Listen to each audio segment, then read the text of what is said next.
And we are back. We are back and ready to go. So we're going to pick it up from the moment that this lad, who has obviously grown up a bit, Bartleby. He also seems to be a little bit bigger, a little bit more buff, if that makes sense.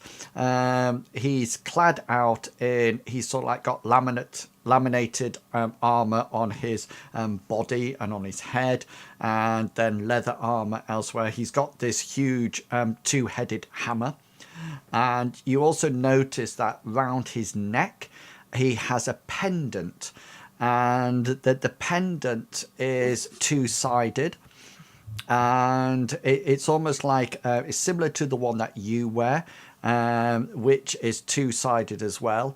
And if you remember that it's two-sided, one is sort of like Amryl's white moon, and the other side is Maroth's dark moon, and it's slightly weighted on the opposite of what you are. So in your case, yours is weighted on the Maroth side. So no matter what, the pendant always hangs with Amryl's light coming out. But you notice that on this this person's, that it's actually weighted on the opposite side. So you see Maroth, the black moon, the moon of darkness, coming out towards him, and he comes up to you and he says, "Bartleby Fumus." But Ben, I was so concerned about you. I'm really glad to see you again, back and moving and not bashed. I'm sorry, Master Fumus. My name is Ben, but I have no recollection of who you are. I have been sent from the Order. I am but an initiate in the Order of the Twin Moons, and I have been sent by your mentor to accompany you on this trip. Gulliver's going to be looking at Bartleby, and because Ben, Gulliver probably recognises Ben as well. Yeah, you all do. Yeah. Yeah, and Gulliver's going to be going. Maybe we knew each other in a past life, Ben. Have a seat and join us at the table if you wish. Who are your companions, Master Fumus? I point to the ginger-haired one. That's Gulliver. I point to the ironclad one, and that's Hengist. Greetings. I am Master Strongheart, Ben Strongheart. I'm an initiate in the Order of the Twin Moons, serving the god Maroth. It's an interesting choice to pick as an initiate. What made you want Maroth looking out all the time? He spoke to me in a dream. Spoke of revenge and payment. He welcomed me into his dark embrace, and I walked into the Twin Moons temple, and it was almost as if they were expecting me. What did you do before you became an initiate, Ben? He sort of like turns to you and sort of like says, "I do not know. The first thing I remember is the dream from Maroth. And I woke. And I was in Lindo. In a bed I did not know. But I was called to our god, Master Fumus, and I walked to him." Well, I can't judge your dreams because, I mean, we all have them, and in part of this faith, you got to have the fancy dreams. But interesting. I didn't know Maroth gave out that vibrant of dreams. You notice every now and again he seems to almost like absently sort of like run his hand over his head. Why would revenge appeal to you, Ben Strongheart? Master Fumis, I do not know. Gulliver's going to say, what up to your head? Master Gulliver, yet again, I do not know. I have no memory before the time of waking up in a bed in Lindo. Gulliver's going to change with the god Maroth calling to me. Say again, sorry, Gulliver, I did. Gulliver's going to change the subject, and he's going to say to Bartleby, Bartleby, the attack on the town with the horned thing. Have you ever read about anything like that, or? Let me think about that for a moment, and hopefully get a good roll if I can. You've never heard. It sounds as if it's sort of like pieced together from a variety of beasts or monsters. It doesn't sound as if it's like one monster. You recognize from stories of old, the head of a bull relates to minotaurs of, that were meant to be dwellers out in forests and plains. And it is rumoured that within forests there's also exist goat-like men with the upper body of a human and goat-like legs, satyrs. I relay that to everybody in kind of a rambling way, and also at the end of it, but it sounds more like to me that maybe somebody's going wild with that beast seed, perhaps. Well, what we're going to do if we encounter one, because it's going to be really, really difficult to. I think Saab said that it took like 30 men to down the last one. What was if there's one in Ubbin Falls? Amriel will protect us, of course. And Ben says, and Maroth will be at our side. I'd rather have a contingent of guards. With Maroth around, you will feel like you have a contingent of guards. You know, Ben, that's what I'm always telling these guys, but more about Amriel. I don't know if they're as open to that kind of suggestion. They will learn, Master Fumis. I'm sure dreams will come to them if they are. And he looks around and says, worthy? I lean in really close to him, put one of my mangled hands on his shoulder. Oh, they're worthy. Don't you worry. And he almost like goes, when you come near him, and he just like flinches somewhat, and then he says, of course, Master Fumis. The Count seems to be putting a lot of faith in us. He does, yes. Must have been the good words of our friend Oki. Yeah, I haven't seen Oki recently, though. Have either of you guys seen Oki in town since we came back? I haven't. No, I haven't either.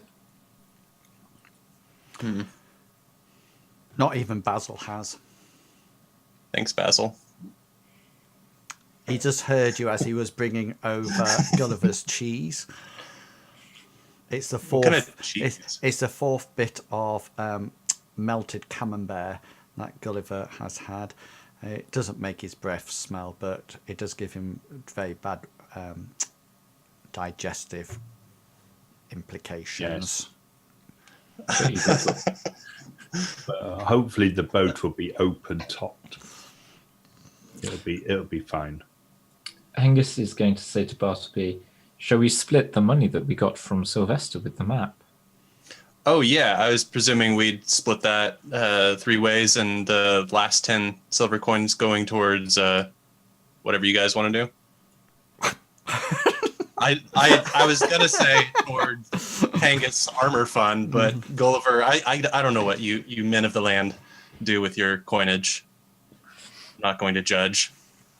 Well, Gulliver probably just spends it on more cheese. That's also fine. Yeah. Well, we got 100 silver pieces. 300. 100 silver pieces. Yeah, each of us gets a nice little baggie. Who actually does have the map? I didn't think I did, but I didn't. Oh no, does Aaron have the map? no, Shoot. you do. I You lied to him. did? Yeah. I'm a liar now? Liar, liar, pants on fire. Hengist also passed Gulliver the goblin map that he was looking after him and said, I think you might have forgotten to ask me for this, Gully. Okay, so we'll take it that you've the bluebird comes for the map and is given back to Sylvester, unless you want to avoid giving it back to him. No, I was confused. I was looking in my backpack and there were much shinier things that got in the way, and Okay. I didn't notice it the first time I checked. And Hengist and Bartleby, are you telling Gulliver about everything that happened in Sylvester's shop because he was not there? I'll let Hengist talk if he's wanting to tell a story. Whilst we were talking to Sylvester and relaying our travels and also selling him the map that I picked up, a bluebird came into the shop, and he came from a stonemason who's organising a gravestone for Giselle. It's either that or oh no, it would have to be that. Yeah, you're right. Well, why would he be paying for a gravestone for Giselle? I'm not sure, but it was to do with I assume it must have been to do with the words that he said.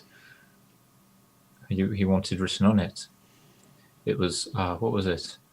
I didn't pay too much attention at the time. My dearest Giselle, or I believe it was my beloved Giselle. Thank you, Bartleby. That doesn't sound like something you'd say for somebody who isn't a lover. Or a family member, maybe. Would you call your daughter beloved? That all seems very strange, though, doesn't it? He also seemed quite relieved and gratified when the blue jay or the bluebird retold what was on the gravestone. I need to rethink now. He didn't make me drink any potion. No, that is true. Yeah. What are those prices for? For Hengist, because he would have stayed at the heavy hobgoblin across this month. Am I not staying in the town barracks or whatever? Well, if you, I'm going to say no, because if you were staying in the city barracks during this time, then you would be on guard duty and not allowed to come out and socialize like this. So it's assuming that your term of guarddom will actually start after the actual this part of the adventure. So, okay, that's fine. I will deduct that from my monies. Because I was actually thinking that Sylvester had actually sent more people after us.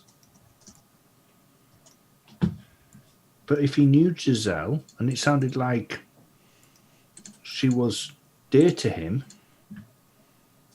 he wouldn't have sent them knowing that she would have been harmed.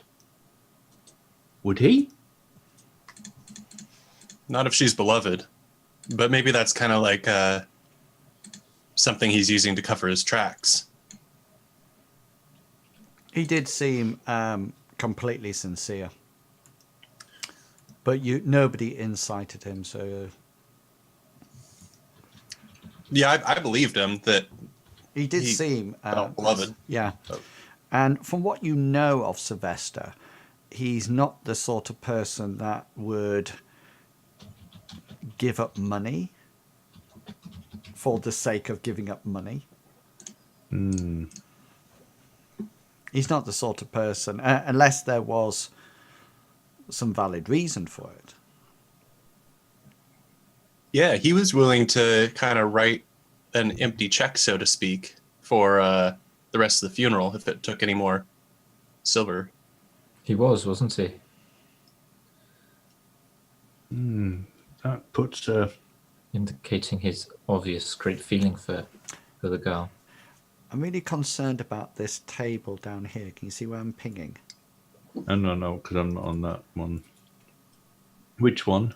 You see where I'm pinging? Yeah. Because I'm sure there's a face in that soup. No, there's not. I think it's just one of those things. The human mind likes patterns. Can you see it there? Picks out a face. I'm zooming in. I'm going to enhance this image, see if I can I'm find zooming something. it out to see whether or not it forms, but no. Hang on, I'll draw it. I think there's an eye there. Oh my gosh. There. I was going to say the opposite. I was going to say. And then next to it, there's a cow. There's its snout. There's That's what I was seeing. Yeah. I'll just take them away now, and you'll see them both instantly. Do do do do do do do do. Because I was going to say that the white bits for the eyes, and then like the nose, and then obviously the nostril and the horns. I think that's spooky. We're just sitting here in the Hairy Hobgoblin being concerned about other people's tables. Yeah. They've got more meat than us. Or in Gully's case, they've got more cheese. Well, no, they have porpoise soup, where you have proper meals, and this pie is for you guys as well. It's actually a sausage flan, just so you know. It's like a quiche. Ooh. And it looks like a pie, but those bits coming out are actually sausages. So just so you know. And then there's lemon curd over here for you for later on. Okay, are you all done? Are you ready to board the barge? Make sure that you've adjusted your equipment, paid your dues. I just need to get a price of another torch, which is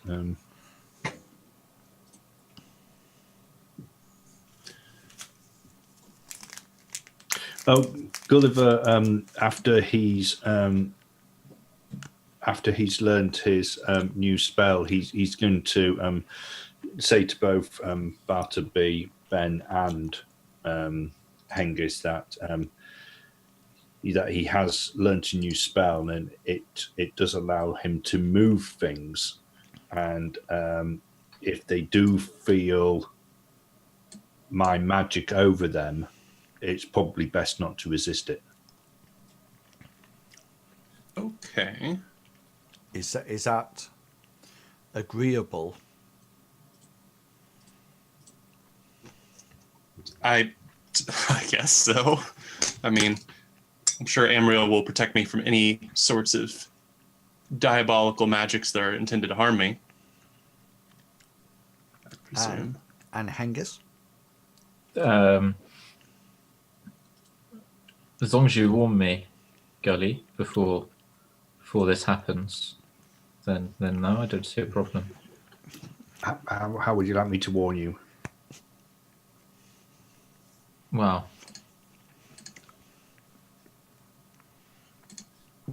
I'm not sure. What would you say when you cast your new spell? You'll feel the magic. What would it feel like? So I know, so I don't have to worry about it. You'll be wanting to maybe move to one side for it. It feels like normal magic. It's like when I heal you. I've not been healed by you, so I wouldn't know. Right. Okay. It doesn't matter. Would it be a tingling or a strong push feeling? Or... It doesn't matter, Hengist. Forget it. I feel like it matters now that we've brought it up, Gulliver. No, it's fine. I mean, I trust you, Gulliver, and by all means, but yes. I can't tell you what it feels like, Hengist. I've never cast it. I've just learnt it. Well, why not try and cast it and show us how powerful your new skills are? Why are you just trying to hide it? I'm saving it. It's fine. I just learnt it to try to help everybody, but No, it's no. obvious that some people just don't want help. Just I'm just more than happy forget it. to help, Gulliver. No, forget it, I wanted to Hengist. know what was happening, so I didn't. So if I'm in the middle of combat or something, I know what's going on. It's fine. Just forget it. We'll all start screaming it's fine when we know that you're casting the spell, okay, Gulliver, Hengist? I think that'll solve our problem, Ben. You agreeable with that? Oh, yes, Master Fumis. Cool. Right, I've adjusted my equipment. I sent you a shopping list in Will's. Yeah, I've just got it it's now. very short. Yeah, got it. Yeah. Well, at least now you've got your club back. Yeah, gonna go clubbing. Excellent. Right. Okay then. Okay. So the next morning, you are summoned to the barge, and Gulliver and Bartleby and Ben. When you actually arrive, you notice that Hengist is already there, and he's you got called up by the captain some time before to help with preparations for the barge. I'm going to just move you over to it, but we're not quite setting sail yet. So you can see the people on the barge. I'd just like to show you where everything is. You should be able to see both decks. Ooh. So there's you can see the top. Yes, I'm going to have to zoom out. Yeah. There's a top deck and a bottom deck. Okay, so these steps come out here. Each of these little berths down the side, these are where the oars will go out, but they're also your sleeping compartments as well. So they're sort of like straw mattresses, sort of like put in each one of these for sleeping arrangements. And you can see up at the front and the rear of the boat or the barge, that's where the provisions are stocked as well. If you look at the upper deck, you can see where the crates are. That's also provisions as well. This next to Ben is a mast. It's a mast. It's just a single sail. It's rigged to come back to these tillers down here on either side. And that's about it. It can easily be put up and down. It literally falls into a hole that then goes right the way through the barge down to the lower deck. And then that's it. You can see that the tillers at the back also act as almost like gondolier oars, if people are aware of that. So actually pushing them backwards and forwards, which actually propel the barge forward. You can see that the barge is roughly 5 meters wide and is coming in about 23 meters long. So it's very long, but it's very shallow. And underneath the underneath deck, it's literally it's somewhat less than 6 foot in height. So anybody who's sort of like greater than sort of like 5'11" actually needs to stoop because of the shallowness of the river. Gulliver's fine. Yeah, so completely round on the barge, you notice that there's various provisions. There's things like rope, torches, lanterns, food, fresh water, drinks, etc. Food, water, drinks, sleeping arrangements, everything like that is on the barge Okay, so if you're taking anything additional, then that's completely up to you. Or your gear, any gear that you don't wish to wear, will be stored down below, and it will be assumed any time between battle. Anything that is not on loadout will be down below. Okay, so please make sure that your equipment list is set up for loadout. So I assume that's on your person then, and then I can see that. The boat is moored. The barge is moored up, ready for sailing, and you, Ben and Bartleby and Gulliver, you head down to the moor, the docks, and it's not on the big seaside, it's on the river side. If you remember, the river runs up alongside the trail, and there was that bridge that went across, if you remember, that seemed to go to farmland, and then you went further up, and that's where the caravan lost the trail and went into the forest. Just before you board the barge, Gulliver, you are summoned over. You find your mentor down at the docks, and she signals for you to come over to her. Hengist and Bartleby, can you make a just a standard perception roll, and if you succeed it, I'll tell you what you see. So Gulliver will go up and he'll say, I've typed it into Discord for you. Okay. You see it?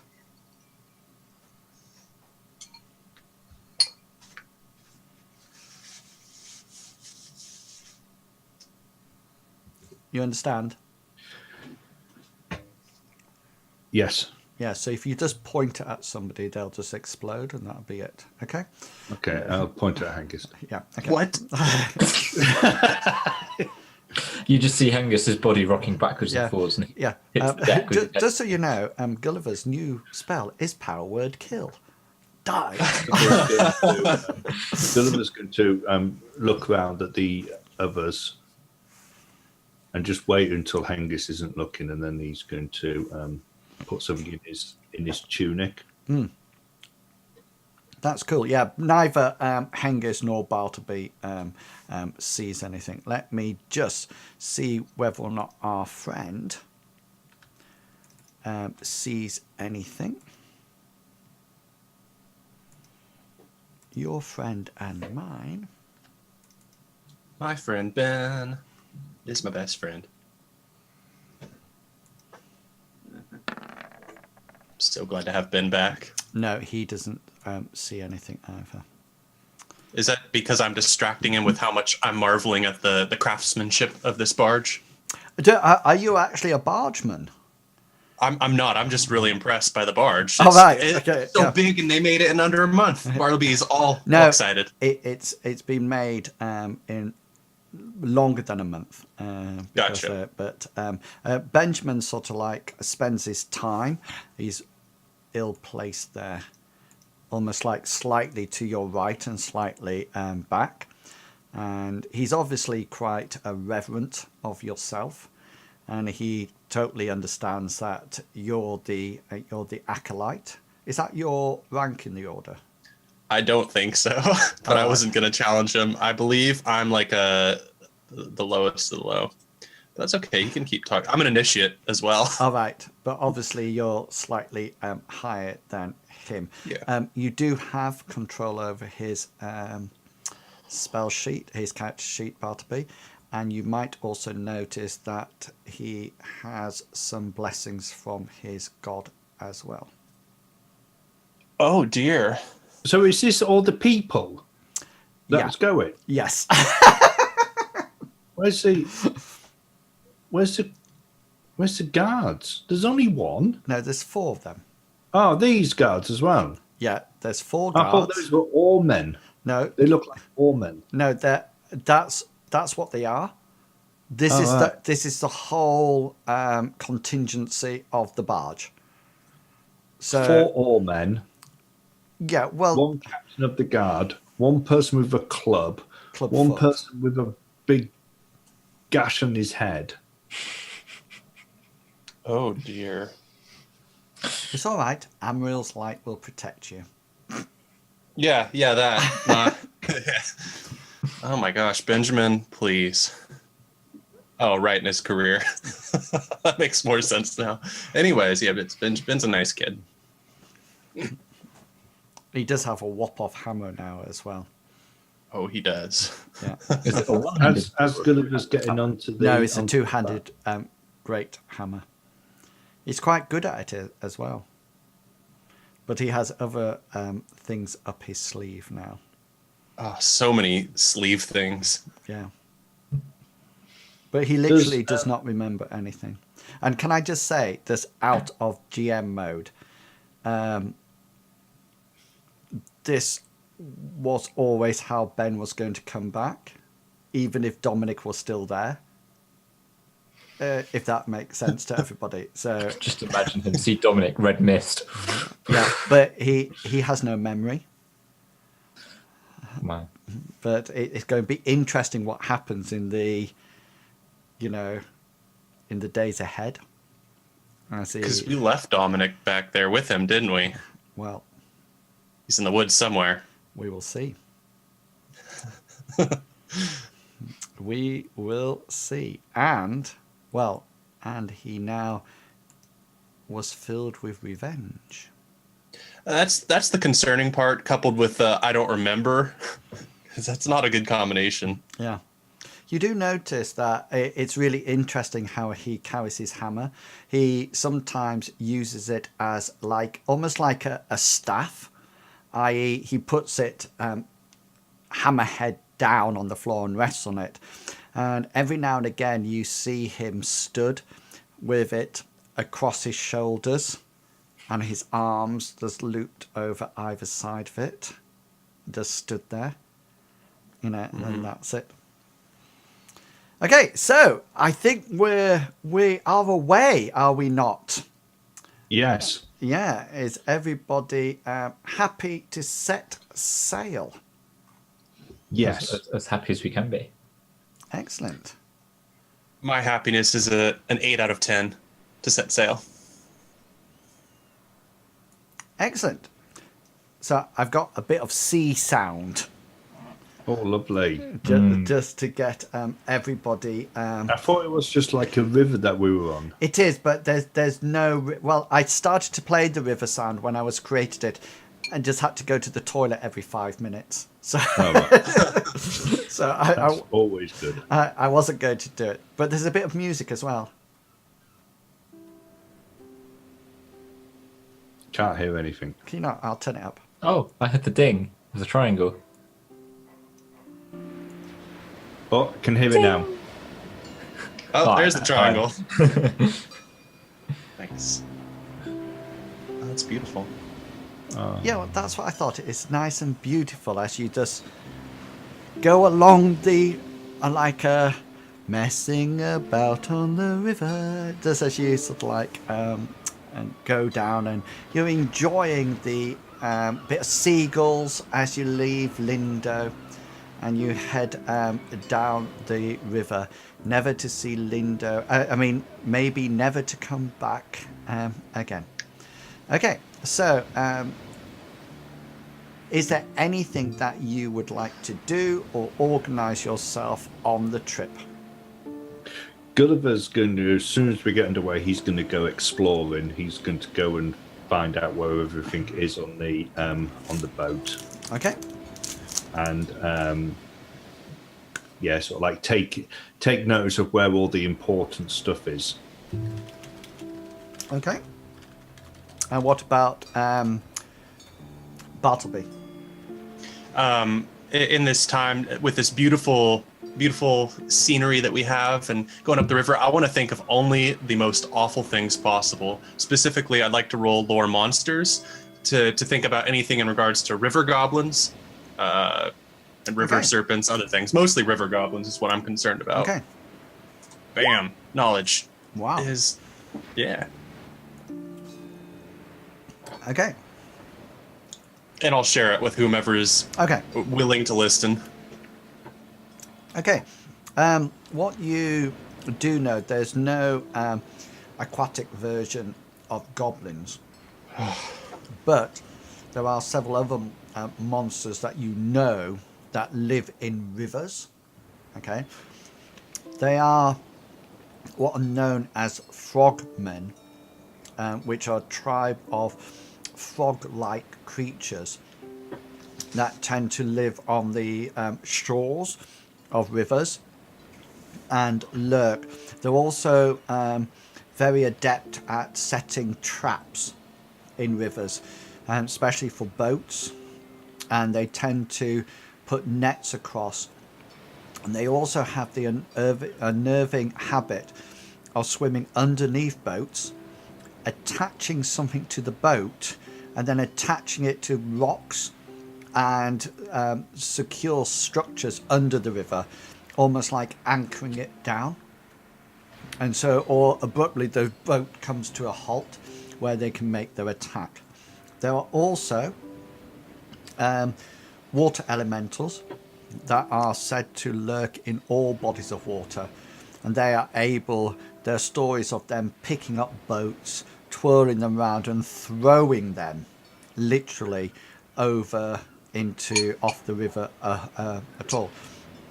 Of course, there are said to be animists who can control elemental spirits and actually either send the spirit after people on the boat, or even absorb the spirit into their own bodies, almost like becoming possessed by them, and then attacking the body of the boats, etc., like they are the elemental. There's also crocodiles, water snakes, a lot of big water snakes, big crocodiles like caimans, etc., as well, alligators. Also poisonous plants. And there is, due to your fantastic role going right through up to formidable, you also remember stories of reptilian creatures. So the frogmen were more amphibious. There's also talk of reptilian humanoids that can live in underwater and can actually overpower boats and take what they want. Do you feel safe now, Bartleby? I want to end all of this knowledge that I'm giving people, and yes, I feel so safe. I just want to end it with, and the worst thing to do when regarding water elements is to be talking about them when you're around them. I look gesturing at the river.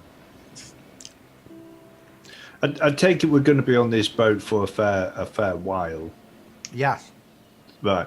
Okay, so one morning, Gulliver wants to, after they've had breakfast, Gulliver wants to take Hengist and Bartleby and Ben to one side and ask whether or not they want to see his new spell in action, so that at least they'll know what it's going to be like.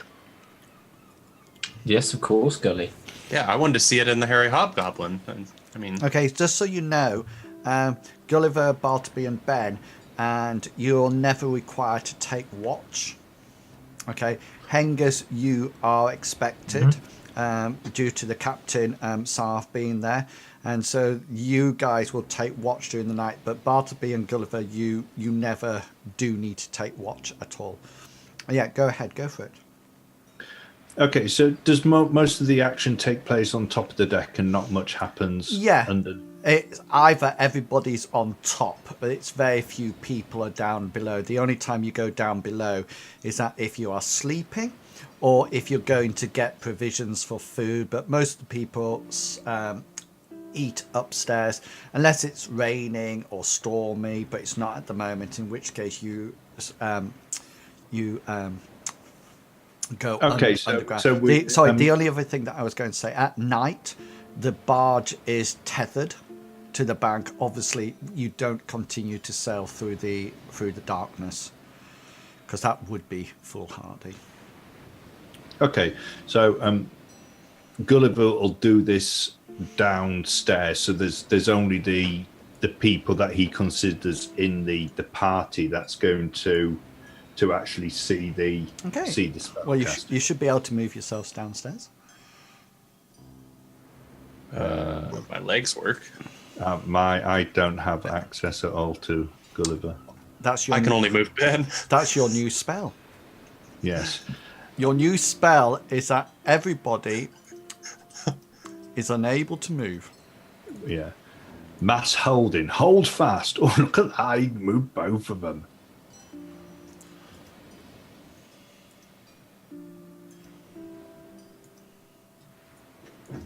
Still nothing. Not a goddamn thing. No, you're last, that's why.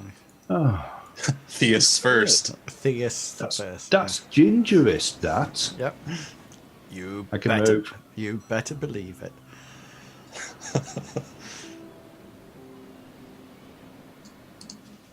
Okay, so the first thing that Gulliver's going to do, he's going to say to Bartleby, Bartleby, stand at this side of the barge with me. Okay.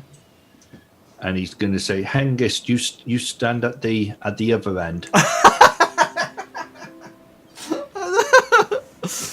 And if Ben stands off to one side. Ben, move. There we go. And once everybody's in position, Gulliver's going to hold out his hand, and sort of like almost floating in it, very small, just starts like a very small globe of water, which sort of like gets bigger and bigger until it's a fairly substantial, sort of like 6 inches across, and it's just like a globe, just in his hand, but floating above it. And then he's going to say, Hengist, charge at Bartleby as if you're going to attack him. Hengist will trundle along the inside of the thing, bearing in mind he's probably stooped. Yeah, he's almost like he's quite tall. He's almost like a bull coming down. Okay. And just as Hengist is just about to get to it, the globe of water is going to sort of like disappear, and it's going to end up on the floor at the other end of the barge. And at the same time as that happens, Bartleby is going to feel a strange sensation coming over him. Oh. Are you going to let it happen? I guess so. Okay. I'm just gonna. Okay, so just ping where you want it. Do you want it now? Yes. So you feel a strange sensation coming over you, and the next thing you know, you're on the other end of the barge. Is it like I just kind of blink and all of a sudden everything's changed, or is it a subtle But slope? you stood in the puddle of water. Oh, dang it. Thank you for the resubscription, cow. Rafa Inspired. Much appreciated. 5 months. And Mr. Pickle, you must do the dance. The pickle. I How do I want to see the dance. Where do I do? I don't know how to do the pickle dance anymore. I haven't done that. Is it a move? Is it move? I don't know. That looked totally weird. What? You're right. I think you need to practice that for later on, Mr. Pickle. I do. I gotta get the pickle dance back. Yeah. So the water's sort of like that, and appears over the other side. And Bartleby, you automatically almost like blink or teleport immediately from where you are to where the water is. And it's just sort of like instantaneous across the barge. You feel magic surrounding you, and if it was in slow motion, you would feel your magic sort of like coming around you, and then all of a sudden just teleporting you straight away to the back end of the barge. And Hengist, you're running, and then you sort of like look up, and there's no Bartleby there anymore. Gulliver has the power of teleportation. But he also wants to say to Hengist, pretend that Bartleby's a monster. Rawr. and draw your sword. Not you, Bartleby. You don't have one. I Hengist have a pulls- sword. Come on. It's small. And Hengist Gulliver's going to say, "But look, there's a distance between you." And once again, Gulliver's going to hold out his hand, and this globe of water is going to start appearing in it, and he's just going to hold it there, and then again, it's going to disappear, and to the right-hand side of Bartleby appears this sort of like this puddle. And this time, Hengist feels a sort of like a strange feeling coming over him. And it's up to him whether or not he resists it or not. Hengist doesn't know, because he's kind of guessed what's coming. Yeah, and within an instant, you find that you are stood next to Bartleby in a blink of an eye. That's a neat trick, that Gully. It's my new spell that I've been learning. I thought it would be really, really helpful to everybody. Yeah, I can. Yes, I can see how this will be really useful. There are, just so you, before you get worried, there are some restrictions, are there not? I want to believe it's infinite and limitless. Yeah. So Hengist probably wouldn't understand the restrictions anyway. So yeah, but I don't think, just talking to Gulliver now, I don't think you can teleport anybody into midair, can't you? No, I've got to be able to see it's got to be in the range of my spell. It's got to be something that I can see, and it's got to be sure-footing. Yeah. So he can't sort of like take somebody and put them off the end of the cliff so they fall off at all. But But unfortunately, after the third time it's used, it does turn you ginger. Yeah.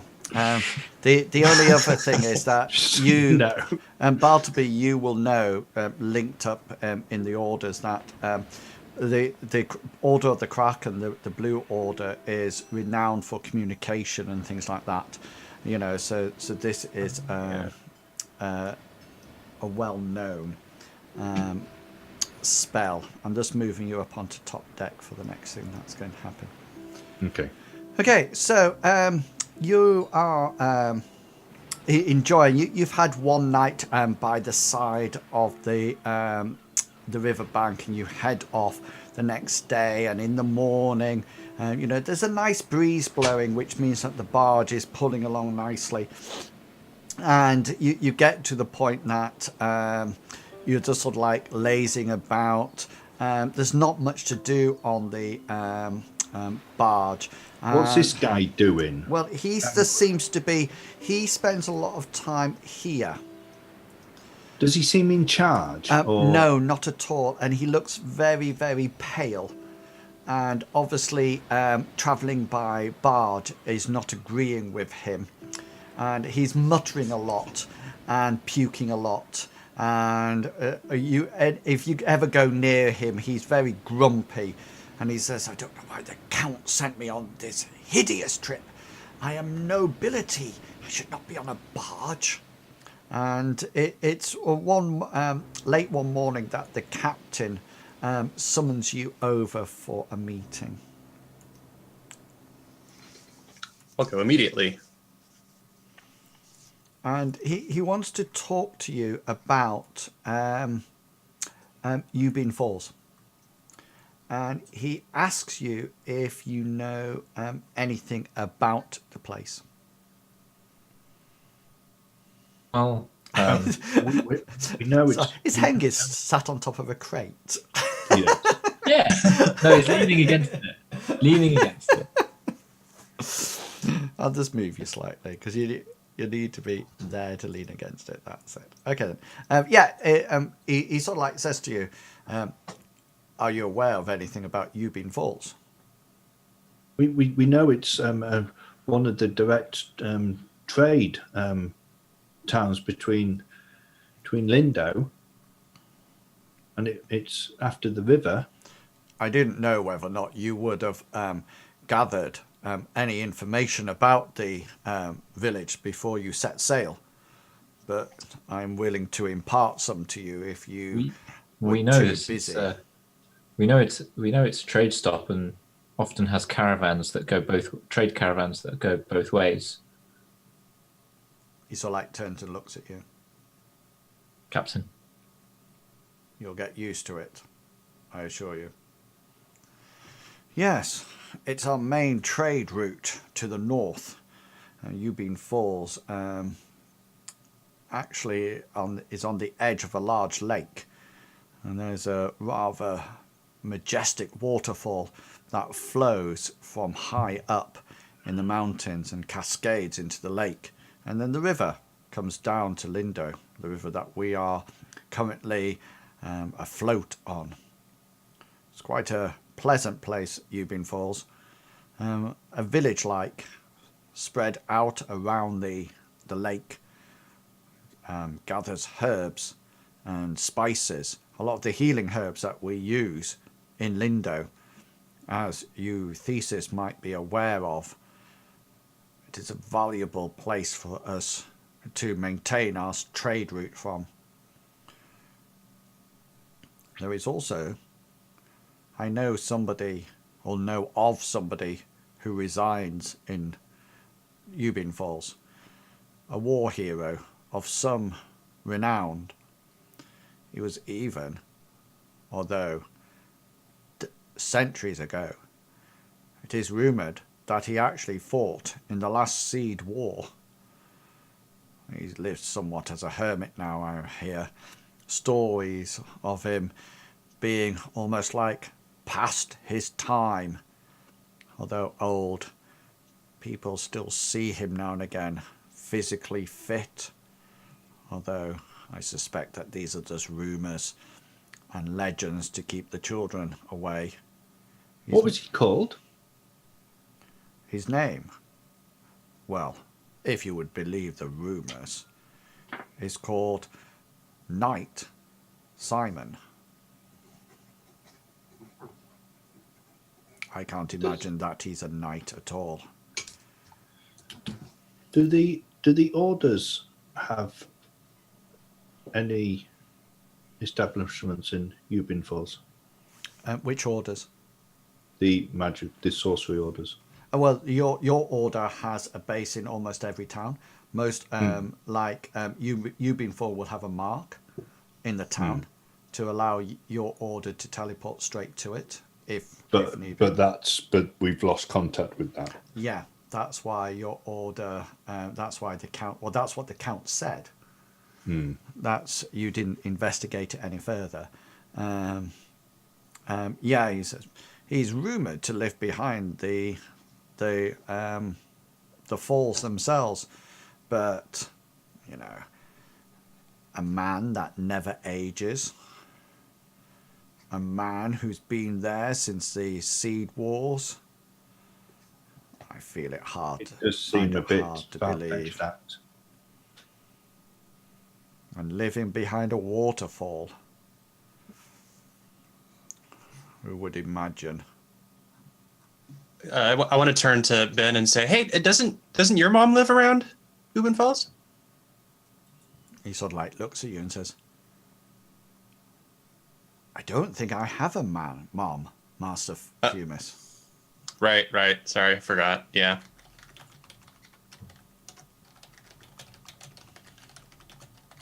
Who's typing? Me. Not me.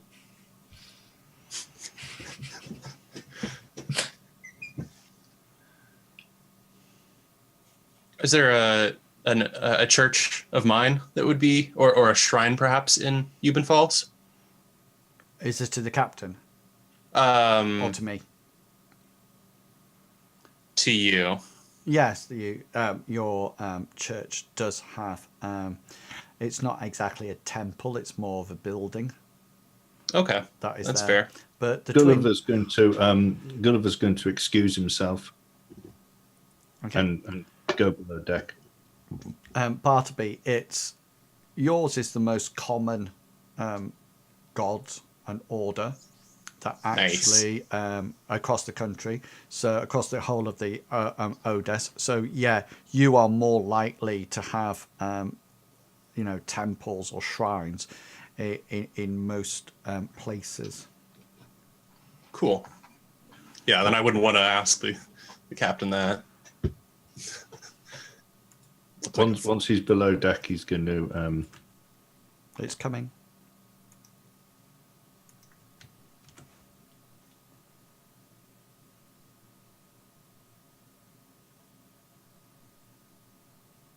There you go.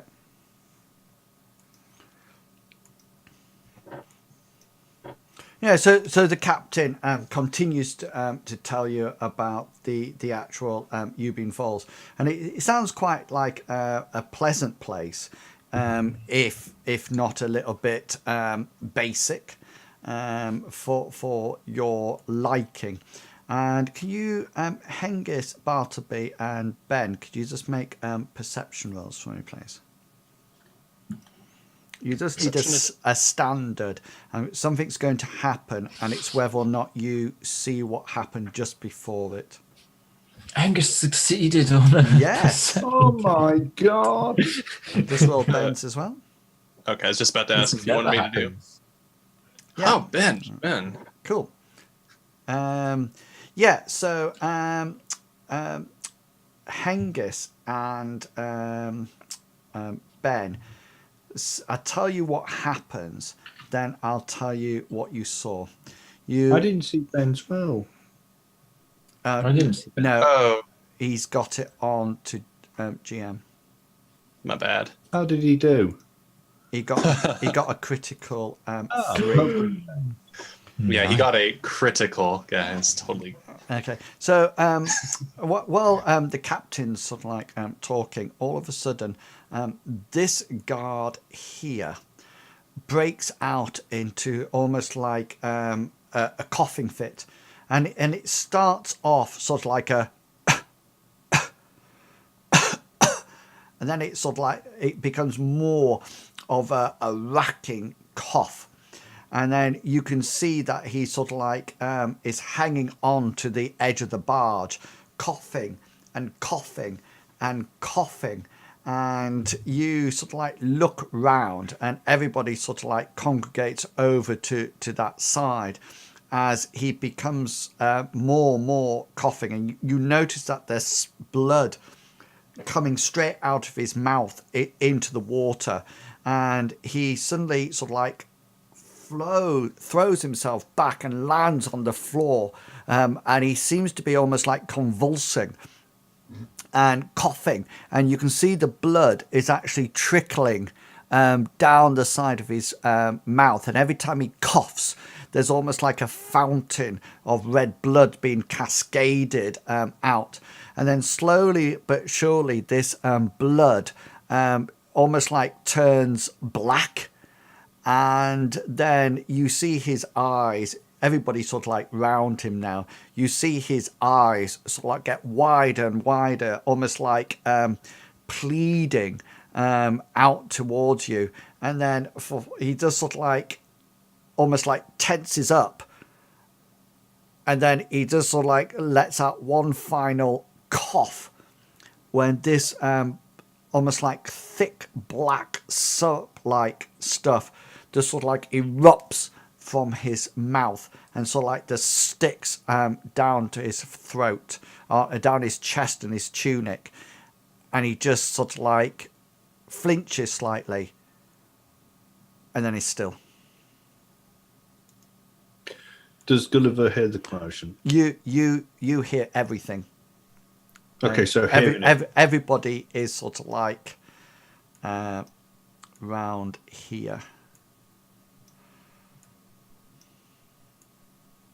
Like so. So hearing it, Gulliver's going to come up on deck, and he's going to go, "What's happened?"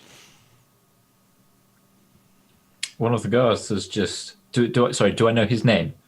Yeah. Being a guardsman, what was his name? Sid. Oh, Sid here just, started throwing up blood, and then this black liquid came out, and poor Sid passed away. rather violently as well. Gulliver's going to go over. Is he definitely dead? Yeah, roll your first aid skill. Or healing. Whichever one you would like to roll. You're not too sure at all.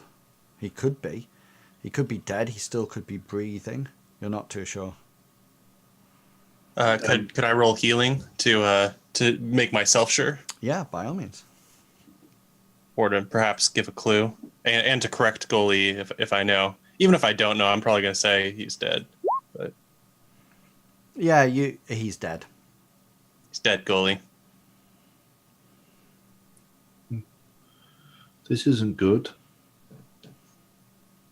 We didn't have all that many to fight one of those horned things, and now we're one less.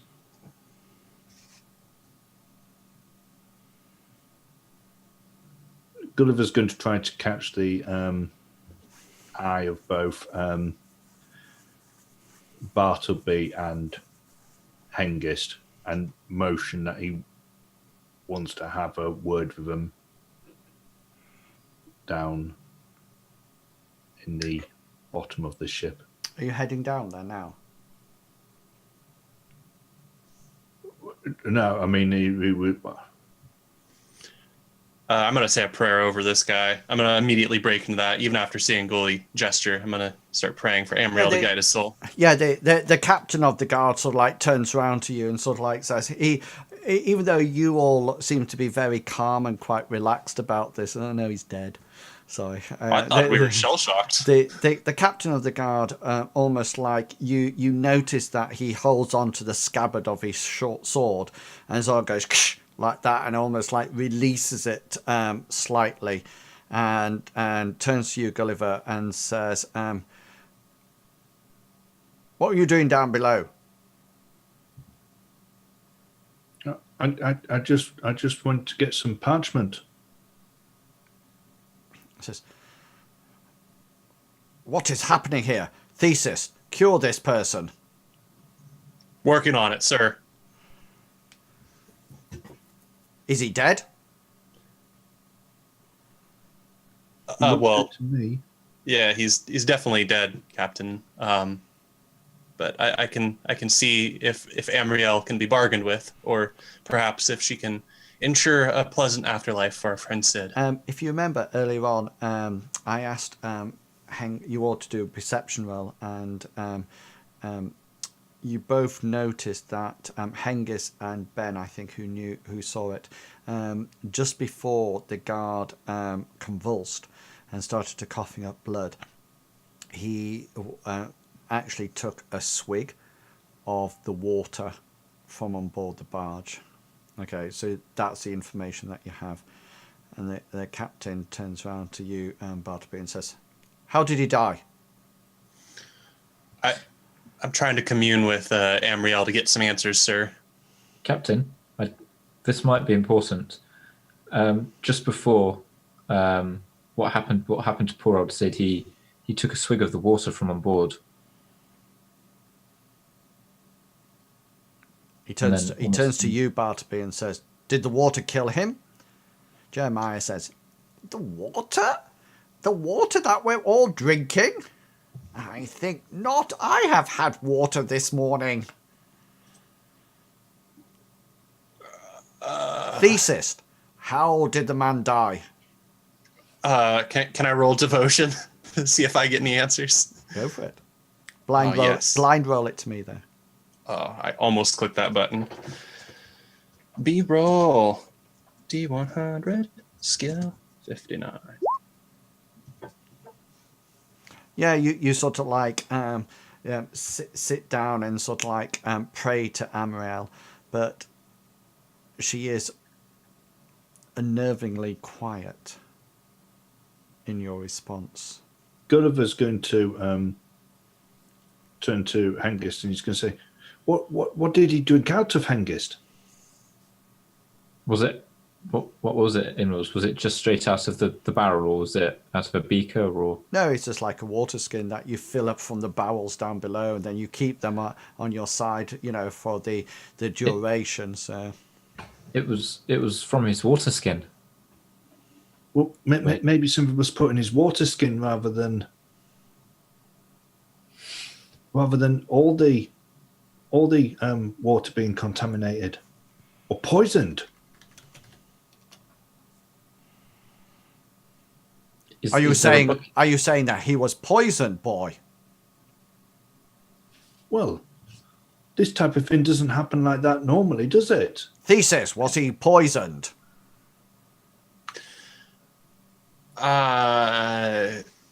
It appears that he may have been poisoned, though poison in the sense of our terms may be different than in the sense of the gods' terms. Could be poison in the form of a hex, for example. Jeremiah. Yes, my captain. Check his water skin. Jeremiah, so I said, I'll check it. Gulliver Yeah. will kneel down and take his take the water skin off the guard. Hengist will find a bucket and pass it to Gully to pour the water skin out into. Good But idea. before he pours it out, he's going to pull out the stopper, and he's going to smell it to see whether or not it smells any different. yeah, make a perception roll. It's going to be at formidable. Anyway, you can make it. Gully can. No, we can't. Don't forget to tick your fumble. It smells like bottled water. Water in a water skin. Yeah. Okay, so he's going to say, it smells okay, Captain. And then he'll pour it into a bucket that Hengist is holding to see whether or not it looks any different. Yeah. So this is, the normal timber bucket, with the things with the bands round it, and you sort of like pour it in, and the water just sort of like looks completely normal as it sort of like cascades into the bucket, and you're just about to think, oh, that's fine, when all of a sudden you notice that there seems to be tiny specks of something black in the water, and as they're moving around, they seem to be congregating together, and then they form what appears to be sort of like almost like black seed or spores of some description, and they sort of like congregate up together to form almost like about this size, spherical, as they come together, and then they float around a bit, and everybody watches this, and then they just go and disappear into the water, and you notice that the water almost like becomes very viscous, and it's almost like putting corn flour or some thickening agent into the water, and it just sort of like congeals into some kind of black tar in the water. Gulliver's going to say, In the "Throw it over bucket. the side." And the captain picks it up, and he just throws the bucket and everything straight over the side, and it just like lands in the river and slowly sinks. I would say he was poisoned. In which case, I think we have a traitor on our barge, Jeremiah Clubfoot says. A traitor, Captain? Yes, it certainly seems like there is a traitor on board. Maybe somebody new to the guard. Somebody that you employed very recently. And he looks at you, Hengist. Hengist is going to think for a moment and then say, I think we might have a bigger problem, Captain. What will that be? Well, if it was that stuff we just saw in the bucket that poisoned poor Sid here, that's just now gone into the river. But it should be fine. That there should be enough water there to probably dilute it. It would seem appropriate that we check our water before we drink. Always make sure you pour it out. Do not drink straight from any of the water skins. Do you understand me? Yes, sir. And dispose of Sid's body over the side.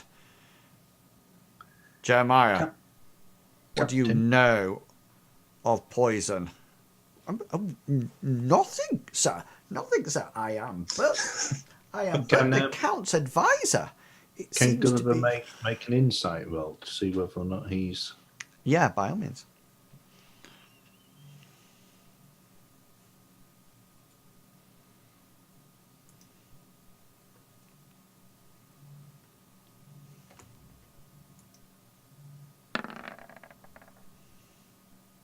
Nice. What was yours? Mine was 58 standard, Was that 58 out of what? 69. Okay.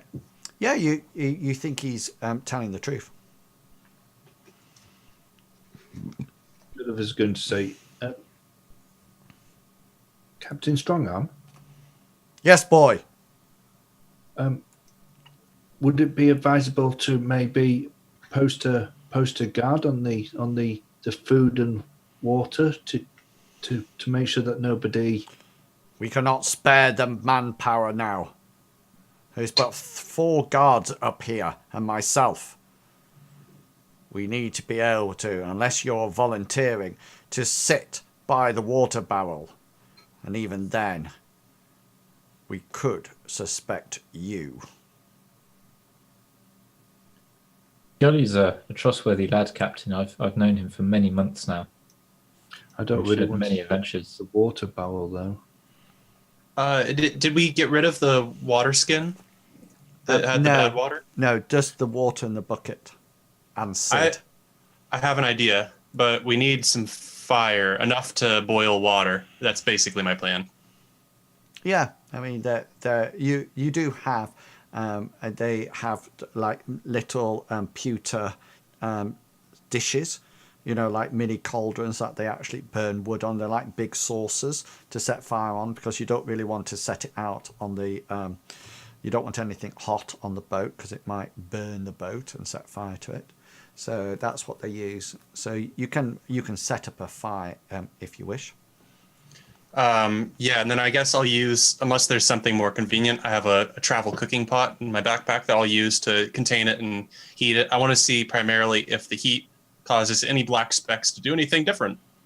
Okay, so it's actually getting late in the day, so the captain orders the barge to be pulled up on the side of the river, and it's on the opposite side to the forest. So if you remember on your side that you went up on the caravan trail, it's on the opposite side to that. So mainly with there's a short bit of land and then mountainous regions on this side, and he thinks that's a safer place to moor up the barge rather than on the second side. So the barge is sort of like moored up. Bartleby, tell me what you would like to do.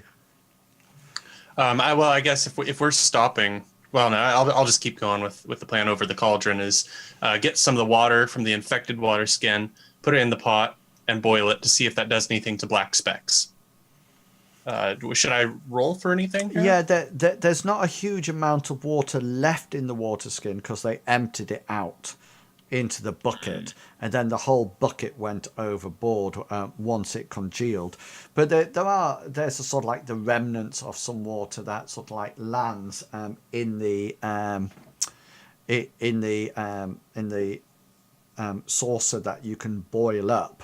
But you notice that it does have a few little black what appears to be spores in it, and it's just sort of like congeals together like it did before, and the water doesn't seem to kill it. It tends to boil the water. The heat doesn't seem to kill them. It seems to boil the water off and just leave the spore there.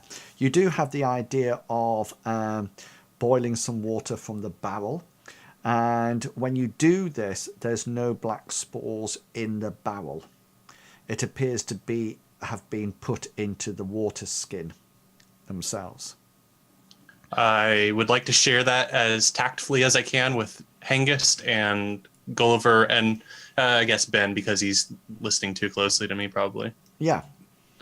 Gulliver has tried to get Hengist's and Bartleby's attention to see whether or not he can have a quiet word with the captain is setting up guard rotations and has ordered that there will not be, as usual, only one guard on duty. There will be two.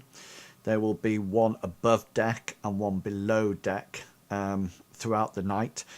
Watches will be increased, but there will always be one guard above, one guard below. So even when people are sleeping, there will still be a guard patrolling downstairs as well as up on the top at all times. And he himself will take a rota in this.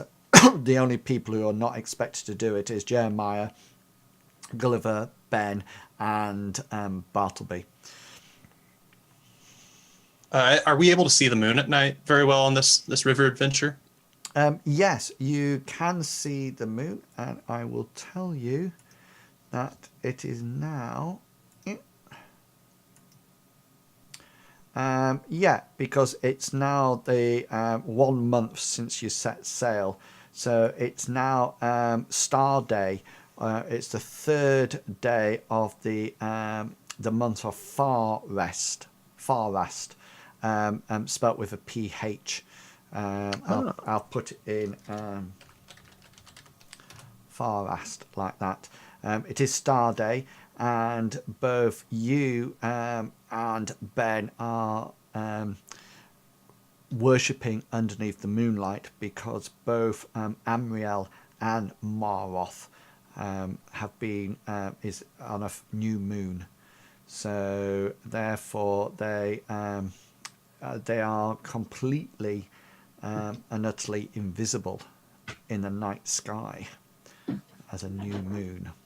Gulliver wants to wait until maybe Ben's doing whatever he does, pray, and Bartleby isn't, and see whether or not he can take him off to one side to have a chat with him. Yeah, well, Hengist will also find Gully whenever he's not on at an opportune moment when he's not on watch as well. Well, the chances are now that the three of you are actually down below. Okay. In your sleeping quarters, because there'll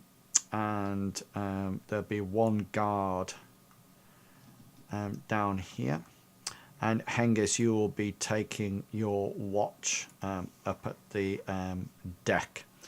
So you can decide which sort of like berths you're sort of like sleeping in. That's where Jeremiah sleeps. I like my spot. That one's mine. Yeah. Okay, so yes, so you are downstairs, Gulliver, with Bartleby and Ben. Ben's down here as well. Yeah.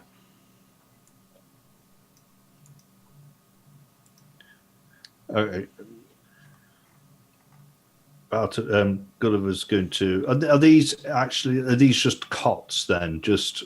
Yeah, so you can see there's various. There's no doorway or anything. Oh no! It's like what I said at the beginning. Everything's open, so you just literally have, you like have your bed like that. Right.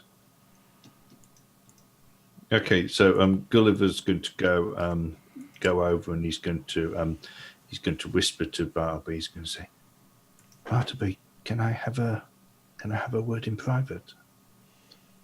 A private from everybody. I make a gesture with my eyes at Ben. From everybody. Yeah. Well, yeah. If you have a spot in mind, there's not a lot of privacy on this ship anymore, ever. That is completely true. Come over here now, whisper. It might work better if we go to Hengist's spot. Hengist is a nice spot where So people can't hear. the guard is sort of like watching you, Gulliver, going over to Bartleby's cot, and then you say to Bartleby, "Come over here, Bartleby," and then and Bartleby says, "No, let's use Hengist's bed," and he just sort of the guard just sort of like says, "Each to his own." I'll slink over to Gulliver's What's that guard's name? Out of interest. What's the name of that guard? Sid 2. Sid 2. I hope Sid 2 tells me what they're doing in my bed. No, he's not going to. He's going to let you find out for yourself. Yeah, so Bartleby and Gulliver, you're getting cozy on Gulliver's bed, opposite from Ben. He's my priest. Who seems to be asleep. Okay. So Gulliver's going to whisper, I've received word from my mistress. Sorry, that sounds funny. From the order, and it would seem that there was a body found of a servant when they were doing the food preparation for the barge. So it might not just be the water; it might be the food as well. So, it was a death in a similar way. She didn't say. She just said that the order suspects that somebody on the barge might not want us to complete the mission. Now, who would not want us to complete this mission? This mission benefits everybody in Lindo. Unless you're a big horned person. That's true, but who do you think would be... well, nobody here is a horned person. It seems our problem here might just be that we have a lot of spores, in which case we should be avoiding spore snuffing. I just think we should be careful, even with food. And if you get a chance, let Hengist know. Will do. I'll pass on. But maybe keep this information from Ben until it's the right time to tell him. Why would we keep this information from Ben? Don't you trust him? Well, we don't want to panic him. That's true. That's very true. I think the least people that know about it, the better. What about Jeremiah Cross? Or no, wait, no, that's not. Sorry, I'm talking about priests that aren't here. What about advisor guy? Jeremiah Clubfoot. Jeremiah Clubfoot. I get my Jeremiahs mixed up. Yeah, Clubfoot. He seemed a bit eager to blame Hengist. It's true. That's kind of a mean thing to do. It was the type of thing that we used to do in the orphanage. Do you know when it was who snapped that chair leg, and you would immediately blame somebody else, even though you had done it? I can't say I was ever that kind of a kid, Gulliver. Well, my parents told me to take blame when it's my responsibility. Been in an orphanage, then. Oh yeah. Well, I mean, I wasn't an orphan. I just think that the less people who know, probably the best. So we shouldn't even tell the captain. Well, he already knows that something's afoot, but no. All of a sudden, while you're deep in your conversation, there's a sudden shout from the deck up above, and one of the guards suddenly shouts out at the top of his voice, "Attack!" And you notice that Hengist, you suddenly notice that turning round, you see Sid 3, which is Sid 3? Sid 3 triplets. at the front of the barge, seems to be in combat.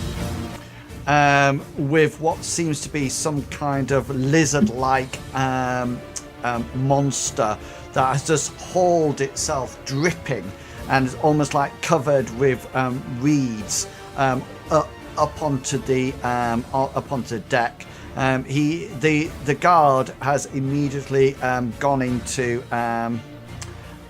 combat with him, sort of like holding out his spear, his short spear, and as you sort of like look around, you hear this sound behind you, and you notice that coming up on the rest of the boat.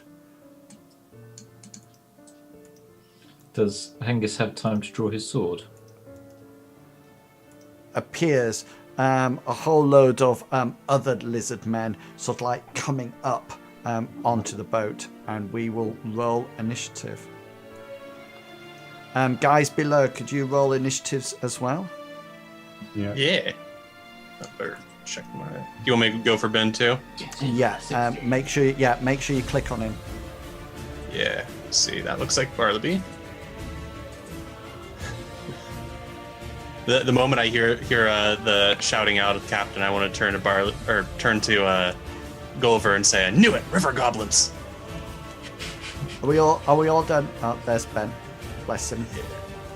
I didn't see Ben's again. Wait.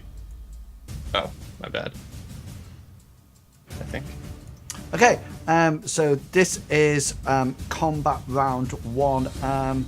Turn 1. Okay, guards are going to be going all together, and I will be rolling them in combat by themselves, and sort of like giving them all one hit roll, so to speak. Yeah, so the guards around the boat, including the captain, are all locked in fearsome combat with their prospective lizard men, and there seems to be the lizard men appear to be wielding, let me just check, either short spears or stone axes, one of the two, and they're sort of like the one next to you, Hengist, has a short spear. And so they're in combat. Okay, Bartleby, you're up. Let's see. I guess I made my river goblin comment, and then we're in combat. So I guess since I'm prone, I'll probably stand up. Okay. Yeah. Cool. And Hengist, you're up. Did Hengist get a chance to draw his sword after Sid called attack, or No. not? Okay, Hengist will draw his sword in that case. Cool. That's you readying your weapon. Gulliver, what do you wish to do? Gulliver wants to start making his way up on deck. Yeah, and what does Ben want to do? Ben's probably feeling the urge to destroy with his dark evil god, so he's probably standing up as well, since you said he was pretending to be asleep. Yeah, so he'll ready his weapon then in preparation to move. Okay, this is... We weren't prone, weren't we? We were just sort of like... You just sat on the bed. Yeah. Right. Yeah, I was sitting on the ground, or the bed floor. This is combat round 2, so lizard men and guards are continually to fight. Bartleby, you're up. Now I'm literally up, I'm gonna make my way over to this guard to see what's going on. See what guard's doing, if he's just standing there or going up on deck. Yeah, so he will actually have probably gone up on deck at the last one. Good point. I forgot he was down there. Sorry. Well, it's all good. I guess I turned, and I thought I'd see him, but he's not there. So yeah. I guess I'll just move a little bit further forward. Okay, so you can, if you're at the bottom of the stairs, you can now see combat up at the top. Guards fighting with lizard men. Hengist, you're up. Hengist wants to close distance so that he's in combat with this guy. Okay. So that's your move. Yep. And Gulliver, what do you wish to do? Gulliver's going to go up onto deck. Okay. So you'll actually come up there. Yeah, that's where you'll come first.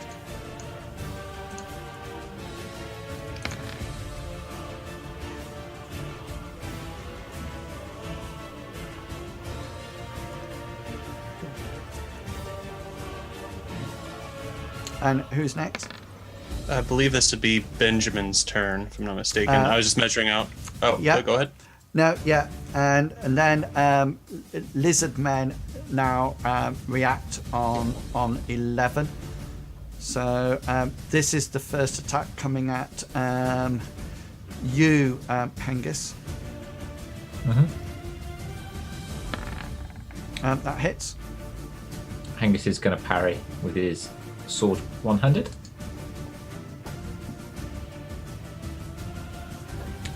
I got 25 out of 64. 25 standard, what do you get? 30. I got a 30 Yep. standard. Yep, that's all right. You're higher, so you parry his attack. And yeah, and then Ben's roll. Ben's just running up the stairs. I counted out he has 6 speed, and it should take him about 5 to get to the stairs where he is on the lower deck. Okay, cool. And moving him up would bring him just a little bit out there, probably like right behind. Okay, there. That's cool. Okay, and then turn 3 for Gulliver, I think. Yes. You can move through them, but you can't stop in them. Okay. Gulliver's going to see this guard in combat, so he's firing at this one, and he gets to the top of the stairs, sees what's happening, points his 2 fingers at this, whatever it is, some type of lizard thing, is it? Yeah. Frog type lizard person. And you hear him say, "Night person!" And he casts the spell. Cool. Do I get resist? Oh, hang on. Do indeed. I'm just going to see whether or not I hit first. Yeah, it's always the best one. Nice. Oh, yes. That is a hit. It's not a best one, is it? It's not a crit, is it? No, because it's just a standard roll. Um, It's not actually a good one.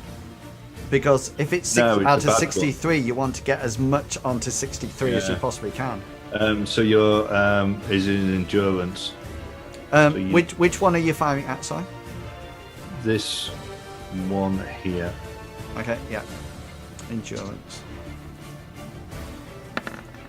No, doesn't come off. He gets Oh. 8. You win. I got 8 as well. Yeah, you win, therefore. Okay, so is That it was close. is it humanoid? It is, yes. Right leg. No, don't use that hit location because it's not Oh, working right. But yeah, Okay. right leg is all right, isn't it? Yeah, Is- it's right arm that it came Yeah. up last. Yeah, sorry, right leg. Yeah, how much? Is it slash roll? Slash roll 1d20. So 2 points, and Does it bypass armor? ignores any armor and natural protection. Okay then, yeah. What number is that? Right leg 2 points. Yes. Okay, yeah. Cool. Yeah, it's sort of like it blasts out and whacks him in his right leg, your spell. Yeah, cool. And that's the end of combat round 1. So we are up to combat round 2. Guards are fighting. Bartleby, you're up. I'm going to draw my fancy new club. It's time to take care of business. Which I presume would be my action there. Yeah, ready weapon. Yeah, sorry. Hengist. Hengist is going to swing at this lizard thing with 2-handed strike. Okay. No. Oh, Still not used to it. I don't need to roll it then. Excellent. Hengist, Gulliver, you up. Oh, is it another round? Yeah. Oh, right, cool. Okay, he's going to cast another spell on this one again, and this time again pointing his fingers. You hear him say "Emmet" as he tries once again to cast a spell. Got a stand 56. You are given another endurance. 32. I got 56 standard. Okay, is that one level of? You get one level of fatigue. On again the same one. This one. Yeah, 5. Got you. Cool. Okay, the lizard men fighting back. So this is an attack at you, Hengist. Okay. See whether or not he hits first. Yeah, 50 out of 65. Hengist will parry one-handed. No. Misses. Okay, so this will be his short thing. Short spear.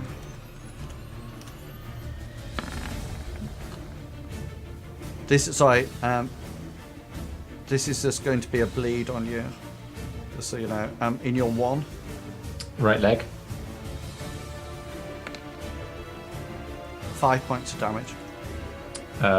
If he doesn't make it through my armor. Okay, cool. My armor is 5. Yeah, that's fine. You notice just to the side of you, Hengist, that a rather big lizard man, sort of like person, has, I'll just make him slightly bigger, has climbed up onto the side of the boat. Can Hengist use the free action, or does he have to wait for his turn? You need to wait till your turn. Okay. Ben? Ben is going to close the distance between him and this guy here, or the lizard guy there. That's all he can do. Okay, cool. And this is turn 2. So guards are fighting all the way around. Bartleby, you up? I'm going to close the distance with Gulliver. Okay. So that I can touch him on the back next turn. Or actually in a while. Hengist, you're up. Hengist is going to call out, "Watch out, there's another one!" And then he's going to carry on fighting the one that he's got in front of him. Okay. And he's going to swing at it one-handed. 19.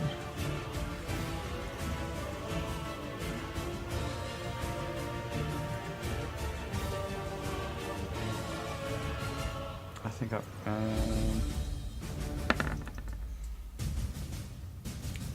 yeah, you won. I got a 16. So okay. So you want location? Yeah. Special first, please, then location. Oh, sorry. Probably bleed. Okay. This is doing it one-handed. So it was on location in the 8. Yeah. She didn't want to. That's his chest. Oh no, that's not his chest. Sorry. That's in his abdomen. Yeah, your damage. And then damage. Make sure I get the right one. That one. 9 points. 9 points damage. That goes down to that. Yeah.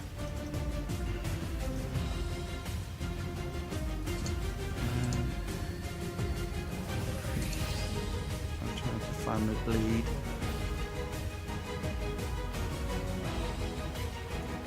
I'm just moving him because I can't.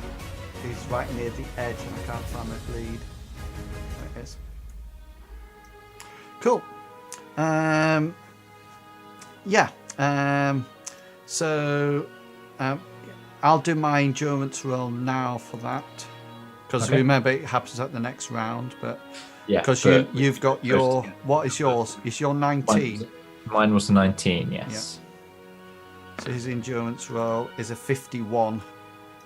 So he wins. So the bleed won't come off at the end of the round because he's succeeded. I just moved it all to put it on, and now I've got to take it off.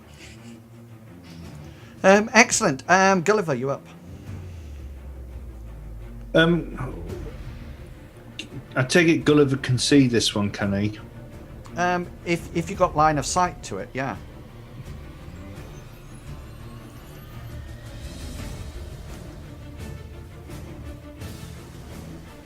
Would you say that was a no then? If you draw, you can probably see him. He's quite a big brute. Okay, yeah, that's what I. Okay, so Gulliver's going to reach into his tunic and he's going to take out the disc that he uses to cast the other sorcery spells through. Okay, yeah, cool. This is lizard men fight, and this guy, this one.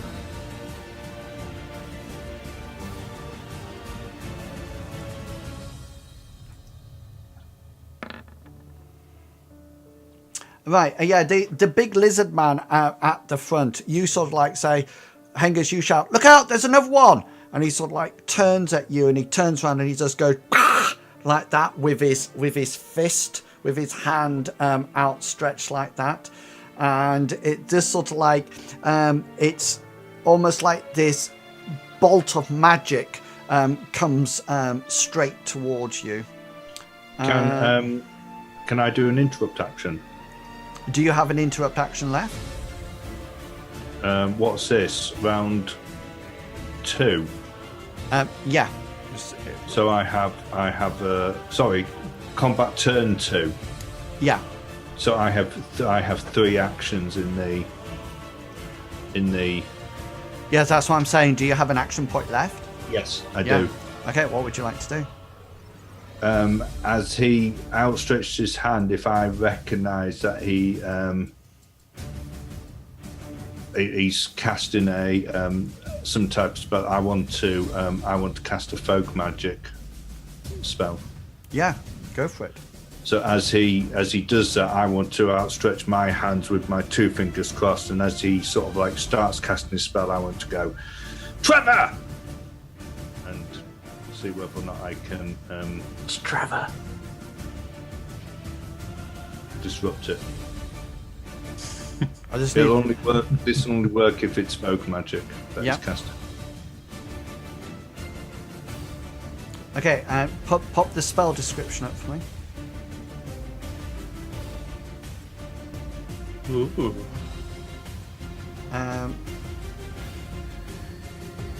Yeah, so the shaman tries to cast some magic at Hengist, and Gulliver sort of like averts his magic to the shaman, and just as the magic fires out of the shaman's claws, it just fizzles and disappears, and the lizard immediately looks around to see who just messed up his spell. Ben, you're up. Let's see. Ben is going to swing his great hammer as hard as he can to break that lizard creature. Cool. All right. So let's just go ahead and be Benjamin and be rolling. Yeah. Benjamin. Come on. Have you still got it on coming just to me? He has, yeah. Oh, I thought I clicked that button to make it stop. Oh my gosh. There we go. No whispering rolls. Okay. Let's hope it's 3rd time lucky. Combat turn 3. I think the only person who'll have anything left is you, Hengist. Hengist does. Hengist wants to try and finish this lizard thing off as quick as possible. Yeah, so he's going to attack it. Sorry? Yeah. The lizard man doesn't look injured a lot at all. Are you seem to be swapping between two-handed and one-handed, two-handed and one-handed. Is that how you're going to do it, or is it just going to be one-handed until you say otherwise? Well, that's what I was doing. I was going to say if I'm doing it one-handed, I'll say he's going to use it one-handed, and then if he's going to use it two-handed, I'll say he's going to use it two-handed. Yeah, I think it'd be better that if we just say I'm using it one unless I say the other. Okay, yeah, so that's fine. I'll just assume that you're using it one-handed, since that's going to be your better combat skill, isn't it? So we'll just assume that it's one-handed unless you state before the roll that you're going to do it two-handed. Yeah. Okay, that's fine. Yeah, that hits. You'll have a special. Hengist is going to use. Ooh. Hengist is going to use disarm opponent. Okay. So with a flick of his wrist as he goes in, he binds onto the blade and then finishes his attack. Hang on. Where's he gone? Okay, so opposed roll of his combat style versus the original roll. Each step of the disarming character's weapon is larger, increases the difficulty of the opponent's roll by 1 grade. And conversely, weapon is flung a distance roll from the disarmer's damage modifier in meters. Then damage modifier then drops a feet. Okay, so what do I need to roll? So it's combat style versus combat style. Oh, your combat style versus my original roll. Sorry. Okay. I fail, yeah. Okay, so then it goes. Weapon is flung a distance roll of the disarmer's damage modifier in meters. So what's your damage modifier? It's 1d2. So roll a 1d2. Okay, what was it? Is it slash roll? Yeah. Yeah. Yeah, so you sort of like knock its spear out of its hand, and it sort of like lands on the deck of the barge, and the lizard man sort of like sees it goes, and it just sort of like turns back towards you and sort of like flexes its razor sharp claws and its teeth. Do I still get a damage roll or not with that one? Right. Because it doesn't say.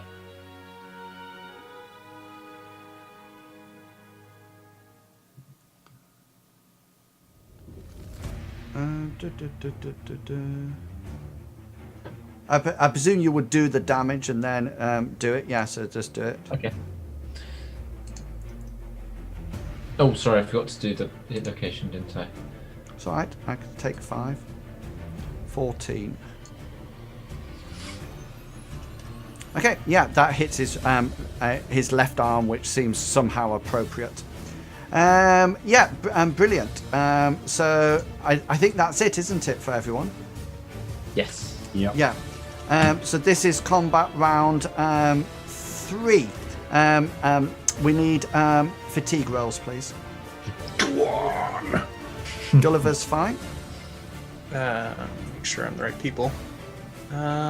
This guy. Yeah. You fumble. There's Good an ol'- extra %. Whoa. I'm gonna take that and make him winded, and then I'll go for Benjamin. Sorry. Almost as good as getting a success. Almost. Okay, Benjamin, you got this. Oh my gosh, come on, Benjamin. So he's fatigued as well, and so the guards continue to fight now. Just so you know, this one and this one. Sorry, I'm not. Oh, Can you see the red dots? yes, can see them. Yes. They're looking decidedly worse for wear. This one, the guards are all right.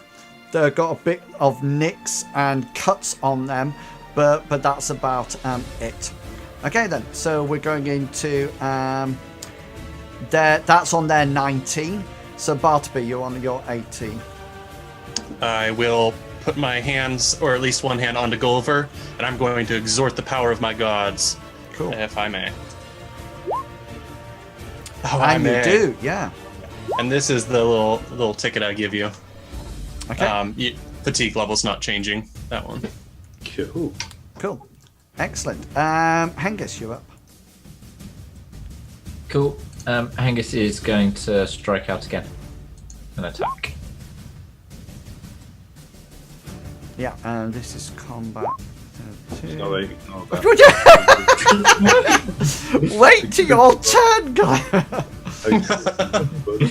Impatient.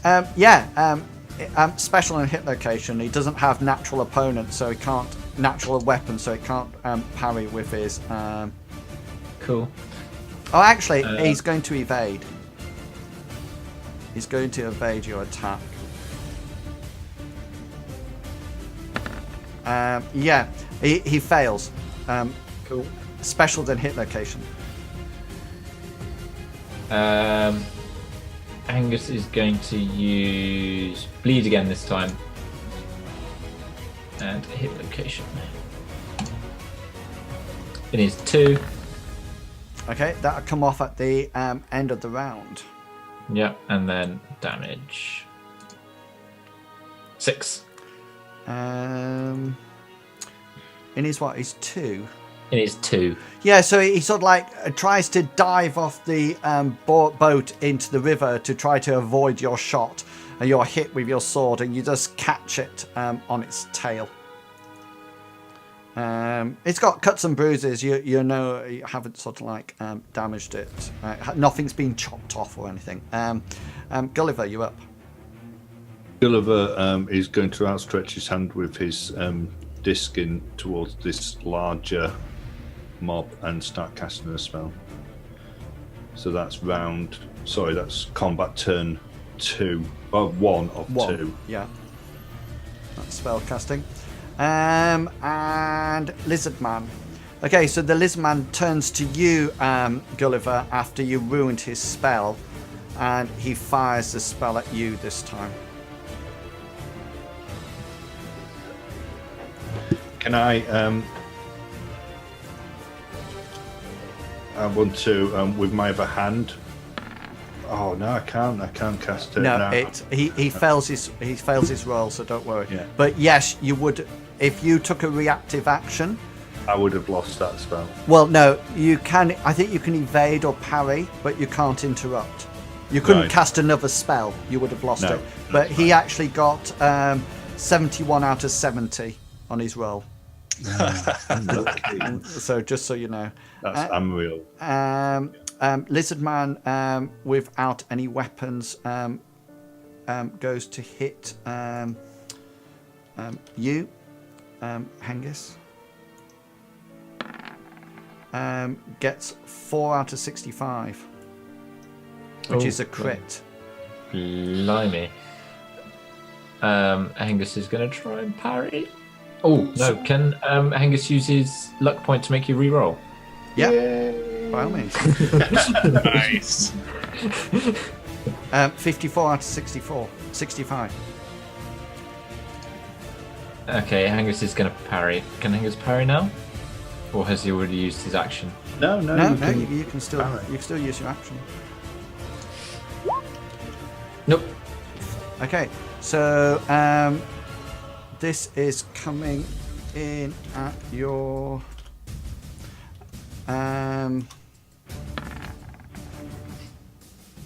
your 5, wherever that is. Me left leg.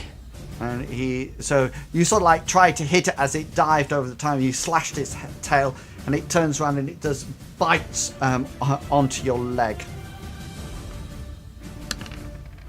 It does 6 points of damage.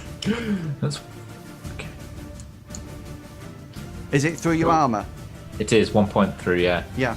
Okay. So this lizard man sort of like sinks its teeth and it cracks through your armor, and the lizard man suddenly tastes blood in its mouth, and it gets almost like a lovely smile on its face. Ben. Ben is going to call out to Mara for protection, or for not protection, for righteous power, and he's going to swing his blow again. Hammer blow. And rolling. Yeah. In which case, the special I would like to use is Bash, and rolling a d20 for hit location. That's 15. I get I think it's actually 1 meter per every 3 points of damage. Correct. Unless it's a shield. Is he evading or parrying or? No, because he's used his combat up with the guards. Oh, yes, and Maroth is making sure he can't do it. Okay, rolling damage. Yeah, so roll your damage. 7, so that would be 2 meters. Okay, combat round. Hang on, let me roll my...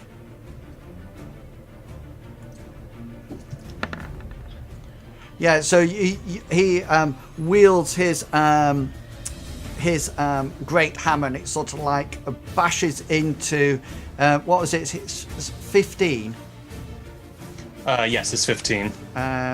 Which is his left arm, and does 7 points of damage. Is it his left arm or his right?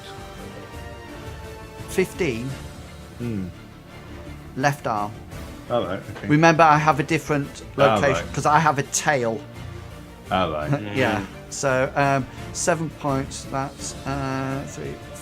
I believe he gets a hard athletics or acrobatics to avoid falling. Yeah, and he did do that and failed that, and Yes. Because of the way he's hitting, if he can't actually hit it straight on the chest. If it had hit it, can you see if it was in front of where the guard was? He could have probably knocked it off over, but I think he'll probably go that way. Probably. And land prone there. Okay, how many meters was it? Sorry, 2. Yeah, 2. He goes further than that. He actually whacks right the way up there. Excellent. That's turn 1 gone. This is turn 2. Guard, yeah. This guard has killed that one, and the captain has killed that one.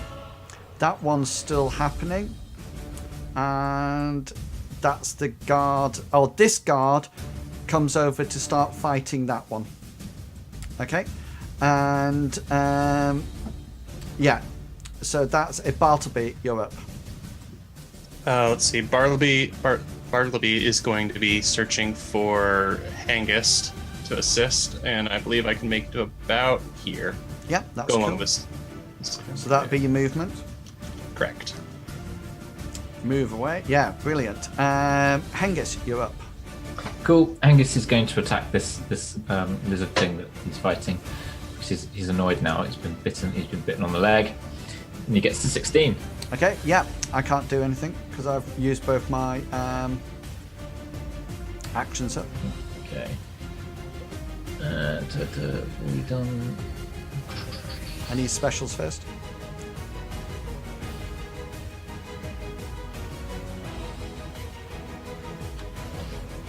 Yeah, Hengist is going to use bleed this time. There's no point using bleed because it doesn't stack. He's I've already. I didn't realise I already had a bleed. I didn't remember I had bleed on him already. Yeah, that's Okay. that little eye is his bleed. That I presume you guys can see. Yeah, Yes. sorry, I Yeah. had forgotten. So I already used disarm bone. I was wondering what that meant. Yeah. Okay, in that case, Hengist will use press advantage. Okay. In his 20. Tell me what I need to do. Press advantage. Yeah. So where's it gone? Oh, I just can't attack next turn, isn't it? Yeah. Yeah. Okay. Yes. Do some damage. And then you want damage. 8. So that's in his head for 8 points of damage. Yeah, that's cool. So yeah, so his bites, his head's down, and you whack, and he sort of like staggers slightly as you press advantage. So the foe's supposed to do defense and cannot attack on their next turn. Yeah, cool.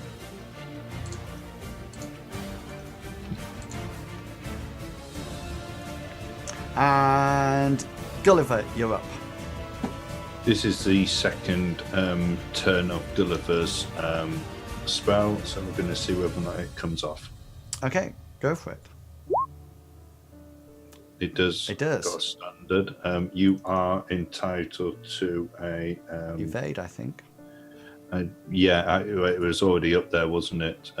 Yes, it's evade if you want to evade this. I fail. Okay. So you prone. Yeah. Okay, so this is going towards your 12. My 12, which is my chest. So the tendril of grey smoke comes around, wraps around your chest, crackles with energy, dealing 4 points of damage, which is I have natural armor. natural or magical points reduce the damage as normal. Okay then. So that's in my chest for that amount. Yeah, so you feel it crackling, but it's almost as if you feel that it's not a very powerful crackle at all. It's just sort of like it's not good. You don't feel that you've got a real good. You feel that its wet, leathery skin is actually resisting it. This is my fight back. So I'm going to cast my spell prone back at you. So this will be at formidable, won't it? Because I'm prone. I make the hard. Just so you know, I got 45 out of 35 for my formidable. So it was close. Do I recognise the spell that's been cast? He seems to be saying a word, Right. but it doesn't seem to be like he sort of like goes Ithatha, Okay. like that. Yeah. Ben. Ben is going to aggressively walk towards this downed creature. He's going to smack him next turn. Okay. Cool. Okay. That's combat turn 2 done. Combat turn 3. Hengist, do you have any left? Hengist does. He has one left. He's going to try and finish this thing off. She's fed up with it now.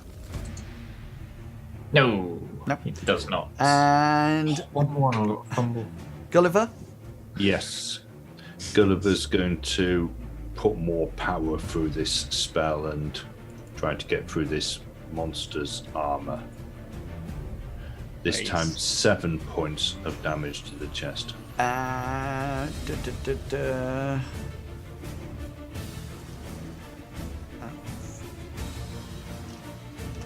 Yeah, it still crackles away. It's sort of like racking in agony. You are getting through it, but not. That went through a lot better, but still not fantastically. Hengist, you need to roll your fatigue. I do, don't I? Yes. Yeah, that's cool. Okay, this is combat round 1. And these two guards over here are laying into this one. The captain moves over to this one on his movement. And this guard moves over to support you, Hengist.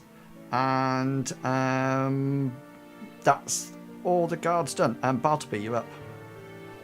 Let's see. I'm going to keep on walking to go help my buddy. Actually, I'm just going to go to this spot where there's kind of a break, and I'll probably pause when I see the large lizard man. Yeah, lying down on the floor with this other guard towering over the top of it.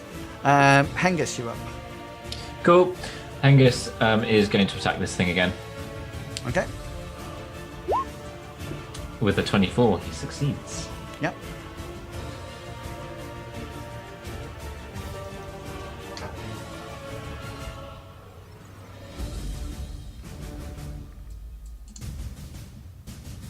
Does it parry?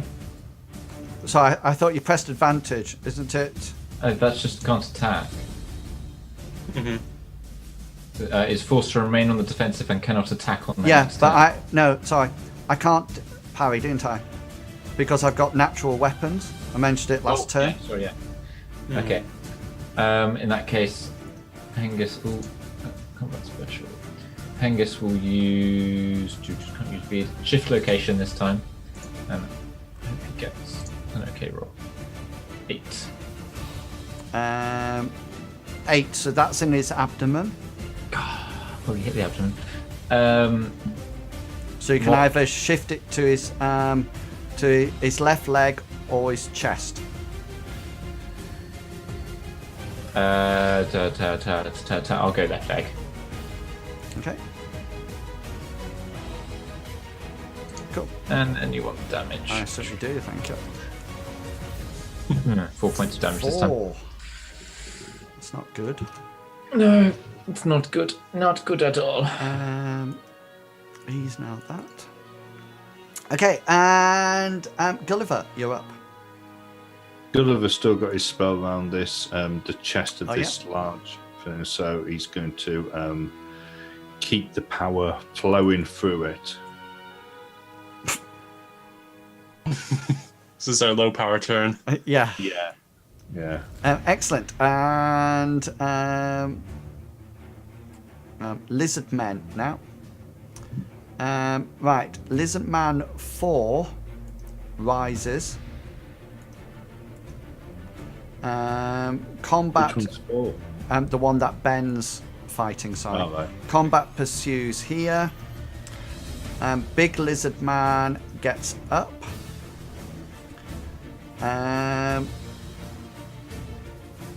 Lizard Man 2, I think, can attack now. You can, yeah. Yeah. So,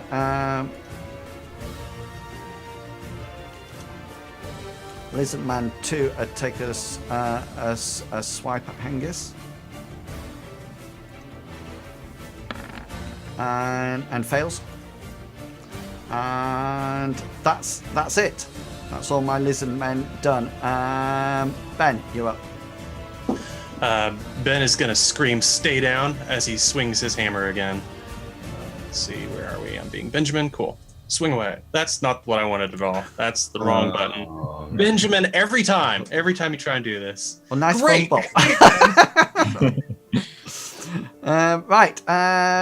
That's end of combat round 2. On 1, we're on to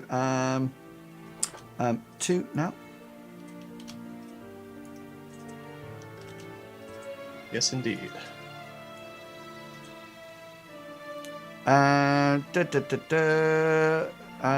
Guards, yeah. The guards killed this one. So that one's out of it. This guard will roll at the one that you're fighting. God, I do all the hard work and he comes in and steals the kill. Just wait until I come in and steal the kill. Yeah, it hits. Don't mind you, Bartleby.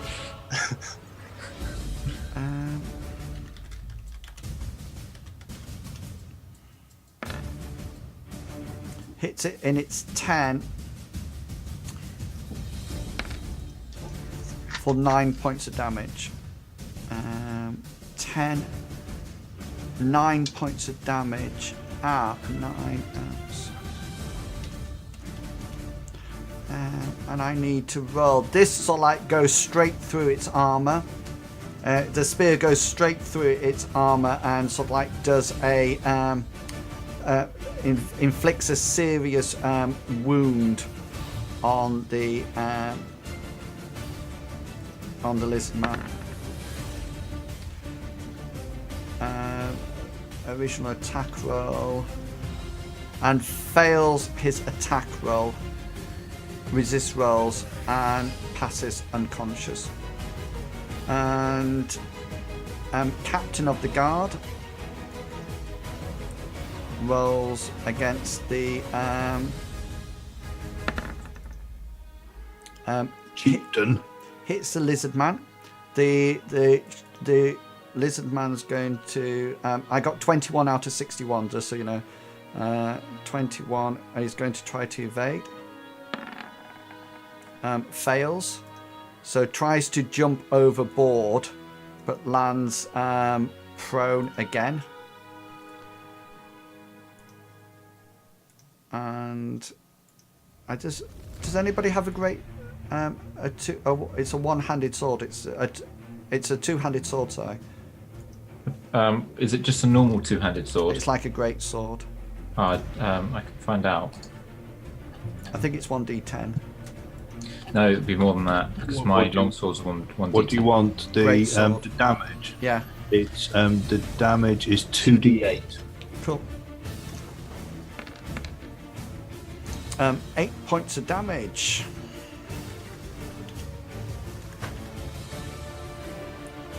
Uh, 8 points of damage in his 20 Head.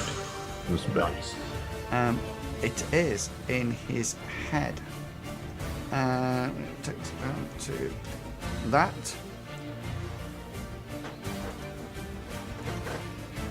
And he will slide a bleed on it. Okay.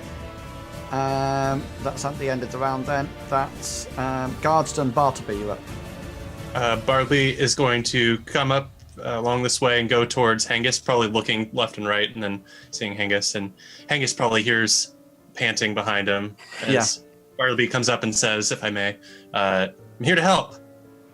I'm Luke Skywalker. I'm here to rescue you. I'm about to be fumous. Excellent. That's your touch you. movement. Hengist, you're up.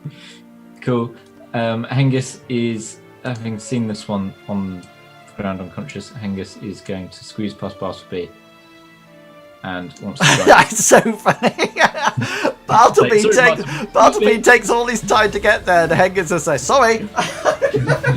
Well, no, it's more than sort of like sword in one hand, so like, and he just, you know when you like passing someone in a narrow space, and you turn sideways and do a crab walk to get past him. Coming through, woman with the baby. I'm not that fat, though.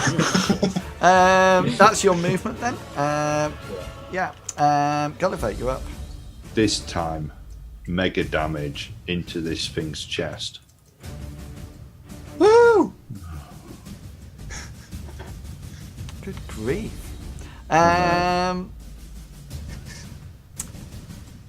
This lizard man. This lizard man, I get up. Lizard man 4 will attack Ben. And hits. Would this be a scenario where he could He can parry if he wishes, yeah? he wouldn't have his turn. No, it's reactive. So you can automatically parry. Just use up an action point to parry. Oh yeah, that's what I mean. Is like next, he wouldn't have any more action points if he does this. He's gonna do it though. He's gonna parry with that hammer. Yeah. Except when he doesn't. He fails, so this will hit in his right leg. Has Ben not got any luck? Yeah, he does. Oh,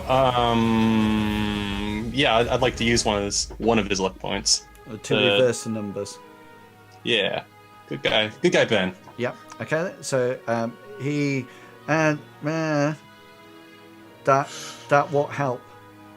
Because because I've got 55 out of 65, and that will give him 16 out of 37. So I'm still higher. Could I use the luck to re-roll instead? You can re-roll. You can re-roll yours, yeah, but you can't make it. Oh, can't? Because okay, well. you're rolling a hard, which your skill is 37. So even if you get 37, I will still have the higher roll on 55. That's right. Yeah, you're right. Let's just take that damage. Yeah. So so this is my spear. If I can find it, because it's in a different place. It's okay. Benjamin will hold his leg still until you find the spear. 4 points. Yeah. Ouch. So reduce it by the armor that's there, and then take it off the rest. So I think he's got 1 point of armor. Yes, he does. Yeah. Excellent. Okay, Leg is- and now turn 3 for anybody who's got anything left. Gully. Oh, Hengist first. Yeah, Hengist is going to use his final action point to strike at this this lizard person. Yeah, cool. Yes, 55. He doesn't have any weapons, so you can't parry. Okay. Hengist is going to use. Hasn't got any weapons. He's going to use shift location. And then in the 11. So that's his chest, so you can either go abdomen or left arm. He'll go abdomen. Okay.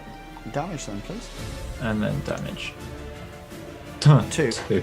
You just slice across the thick, leathery skin, and that's it. Gulliver. Way to impress the captain, Hengist. Here we go. 6 points. That's in his chest. Chest. Isn't it? Yeah. Which actually takes him down to 0 in that location. So he needs to make an endurance roll. That would be against your initial invocation skill, Gulliver. Oh, Christ. Yeah, but he fails it. All right. But that's what I'm saying. It's things like, you need to keep that roll, make a note of it. And he sort of like passes out unconscious.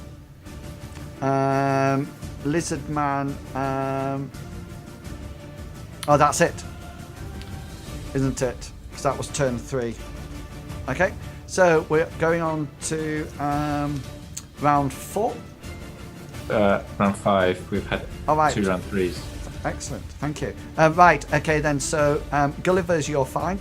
Ben and Bartleby, you need to do whatchamacallit, fatigue roads. Gotcha. Yeah. Let's do Benny first. Doing excellent. Good job, Ben. I'll move that for him quick. Ben always... he's tired. And now Bartleby, the big high roller of endurance. Big money. Big money. And... not big money. Not big money. Okay, and Gulliver, you're fine. Okay then.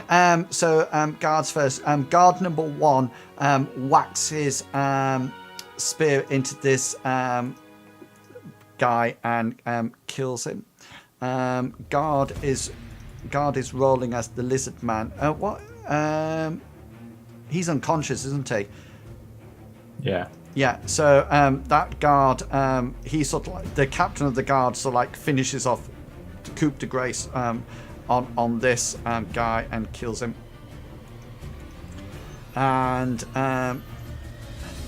this guy sort of like jumps up on the top of here, ready to fight next round. Bartleby, you're up. Let's see.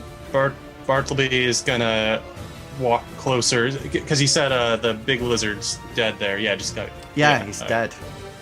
So I'm gonna immediately try and start looking at Hengist's leg wound, which I presume I see kind of bloody, torn metal. Yeah, it's not. It's just a bite. Before you start diving into that, because he's fine. He's not. Let's just finish off Ben and this one. Gulliver, what do you want to do? Gulliver wants to, after seeing the big lizard, he wants to, as quietly as he can, he wants to move down the stairs, back down. Okay. And he wants to see what this advisor's doing. Yeah, that's absolutely fine. He's just sort of like stood. You can move down. Move down. Oh, I'm on the wrong thing. Yeah. Yeah, he's all like there, he's sort of like shivering a bit, and he says, "Is it finished? Is it finished? Are they all dead?" Ben, roll. Yeah, Ben's gonna break down some walls. Oh no, roll evade, please. Oh, okay. So, yeah, the different kind of walls being broken down. Jeez, his evade is not great. this time. But normally that's a high evade skill. Yeah, so the lizard man tries to get out of combat on 11, but fails. You're up. To do said smashing? Yeah, smash it! Crush him into pieces. Yes, Oh. hits. 37 out of 37. Special, I'm going to go with bash again, because I feel like that's what I'm good at. Okay. And then roll location. Bash him to bits. And it says it's rolling the dice. Hit location. There you are. 16. That's his left arm. Do some damage. Big money. 9. Break Right. the arm. Yeah. That's right. That's it. Doesn't take it off, but 9 points of damage sends the lizard man off the side of the boat. So he sort of like brings it down, goes boom like that, and it hits it, and you actually hear the cracking of the lizard's bones as he cracks straight into it, and you see the smash, and the lizard man drops his spear because he can no longer hold it, and the force of the bash just pushes him, the lizard man, straight off. Let me just make a endurance roll. What did you get? 37 out of 37. And he only gets 30.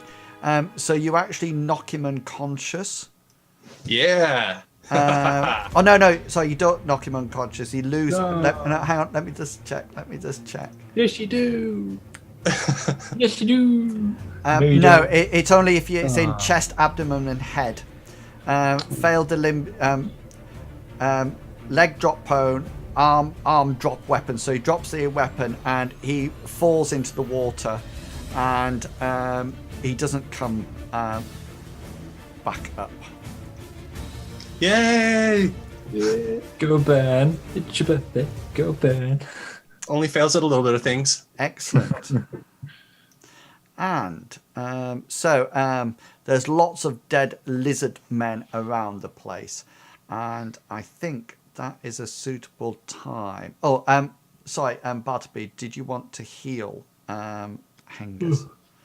If it's a pressing thing, I guess in this case I'm not actually using magic. I'd want to dip into my first aid healer's kit to try and kind of patch him up afterward. So what we can do here, because there's some of the guards are quite badly wounded as well. So let's just take the lizard men up. Is there anything you wanted to do down below, Gulliver? No, to be honest with you, Gulliver was just wanting to see whether or not this guy was actually Odd Clubfoot was not messing about with anything. Brilliant. Okay, so the guards sort of like come together, and you slowly sort of like recover from fatigued. So if you are currently fatigued, then make sure you take it off, and then are you using your healing skill or your first aid skill? Healing skill, if I may. Yeah, let me just check. Did you say the guards were injured as well? Yeah, that's what I'm saying. So we'll just roll 2 or 3 rolls. So is it just a minor wound that you've got, Hengist? Must be. He's only got 1 HP missing out. Yeah, He's on so 5 it's out. just- yeah. So yeah, go for it. Do some healing then. Magic. Oh, no, that's not very magical. No, so you sit down and you try to sort of like wrap some bandages around it, etc. And then after about 10 minutes, you can have another go. Because it turns out Hengist isn't a very good patient, and he keeps twitching and moving his leg. And Bartleby kept having to start again. This would go a lot quicker if you just sit still while I'm bandaging your foot. It tickles. Oh, ticklish. Give it another roll. Okay, I was going to ask if I could use my luck almost. Yes, yeah, no, I would use your luck and just return it, take it to 26, and then that would actually heal. So roll, well, you need to roll 1d3. to heal him up, but Yeah. so good. Oh. So you get your 1 point back. And you and Ben go around the other guards and sort of like patch people up. And then you settle down to last out the rest of the night in preparation for next time. And after the fearful battle with some of the... I never realised that we had a raid halfway through that. No, because I'm so intense. I'm so intense. Somebody needs to tell me. I'm so intense on the combat, trying to do so many things. That we're not allowed to watch the stream. And then tells us to be watch stuff that will be spoilers, and then you say... No, I didn't say don't watch the stream. I said don't watch the intro. You can watch the chat. I don't mind you watching the chat. Anyway, thank you to Tall Squall for the raid. Welcome to Tree Hugging Druid and Temple Warden. I haven't seen you for ages. And Snuggy Pixels as well. And NNG, thank you. Welcome. Thank you for flashing my muscles up as well. I much appreciate that. I try to keep it secret, but thank you very much. Excellent. So... there we go. We'll leave you on the barge awaiting next time. Lizard Men caused a bit of an issue, I think. And Gulliver, well done for protecting Hengist. Yeah, he didn't notice. With your spell, that was absolutely fantastic. I was quite impressed. Trevor. Say again, sorry. Longshanks is very impressed, but Hengist didn't notice. Yeah. I never got really excited about Trevor. I never thought I had to be honest with you. I totally forgotten about that spell altogether. That you had that. I do know what I thought you were going to do. I thought you were going to do counter magic, and I was playing Shadowrun. Right. Let me just move Ben onto here because he is now. I'll put him next to... there you go. I don't like his token. Why not? He doesn't fit in. He doesn't fit in with us. With us? Well, I think that's the point, though. Yeah, I think that's the thing, because he's not... I wanted to make him almost like not a character. Yeah. You know, so he doesn't look like a character like the rest of you. But I also want to address him as Ben. So it's a bit like I say, Ben, can you roll your endurance? So I make him a person rather than anything else. Can you have Mr. Pickles maybe doing a different voice for Ben? It would be absolutely fantastic if everybody did different voices for their characters, because I must say this as a DM, it's so much better when people do different voices, because I know, do you know, several times I have to say, sorry, are you asking the captain or asking me? Because I can't hear the different voices. So I think you all should be doing different voices. I think that should be the thing that everybody's saying, no, I'm not doing that. So anyway, we'll leave it there, and then we'll come back next week for the continuation of the barge trip. And let's see whether or not Lizard Men can overpower the party once more. It'll be interesting to see. Okay, before we go, I'm going to give you the opportunity to say who you are and where people can find you. Off you go. Sorry, Longshanks CPG, you're first. Sorry, I was literally in the middle of you on then. Because it's getting late. Hi guys, thank you very much for watching. I've been Longshanks CPG, and I've been playing Hengist tonight. He is the group's warrior and forms like the tank role. And I'll pass it on to Mr. Pickles. Thank you, Longshanks. I'm Mr. Pickles. I am our group's theist and believer in the ways of the light. I am also found on Wrath Inspired's channel on Mondays doing Traveler. It's a game I run just for fun. And I guess I'll just throw the microphone over to Chugawugga. Hi, I'm Triggerwugger. You can find me here on Saturdays playing Mithras, where I play Gulliver, the sorcerer. You can also find me in Inwells's channel on a Tuesday, not this next Tuesday or the Tuesday after, though, because we're not doing it. Because I'm working. Yeah. Yeah, because he's working, apparently. Where we play Shadowrun, which is more of a sci-fi system. And on that, I play another magic user who's called Stanley Lovely, who goes by the name of Studley on the streets. Apart from that, I'm normally in Inwells's channel where I act as moderator, or hanging about in Discord, where I also run the a 7 Days to Die server. Yeah, fantastic. Where we kill zombies and talk about whatever we want. We're on Excellent. day 101 or 102 now, aren't we, on our main server? Fantastic. Doing well. So, yes, I'm in Wilson. You've been watching us play Mithras here on my channel. I will be back tomorrow at 3 o'clock playing some Elder Scrolls Online.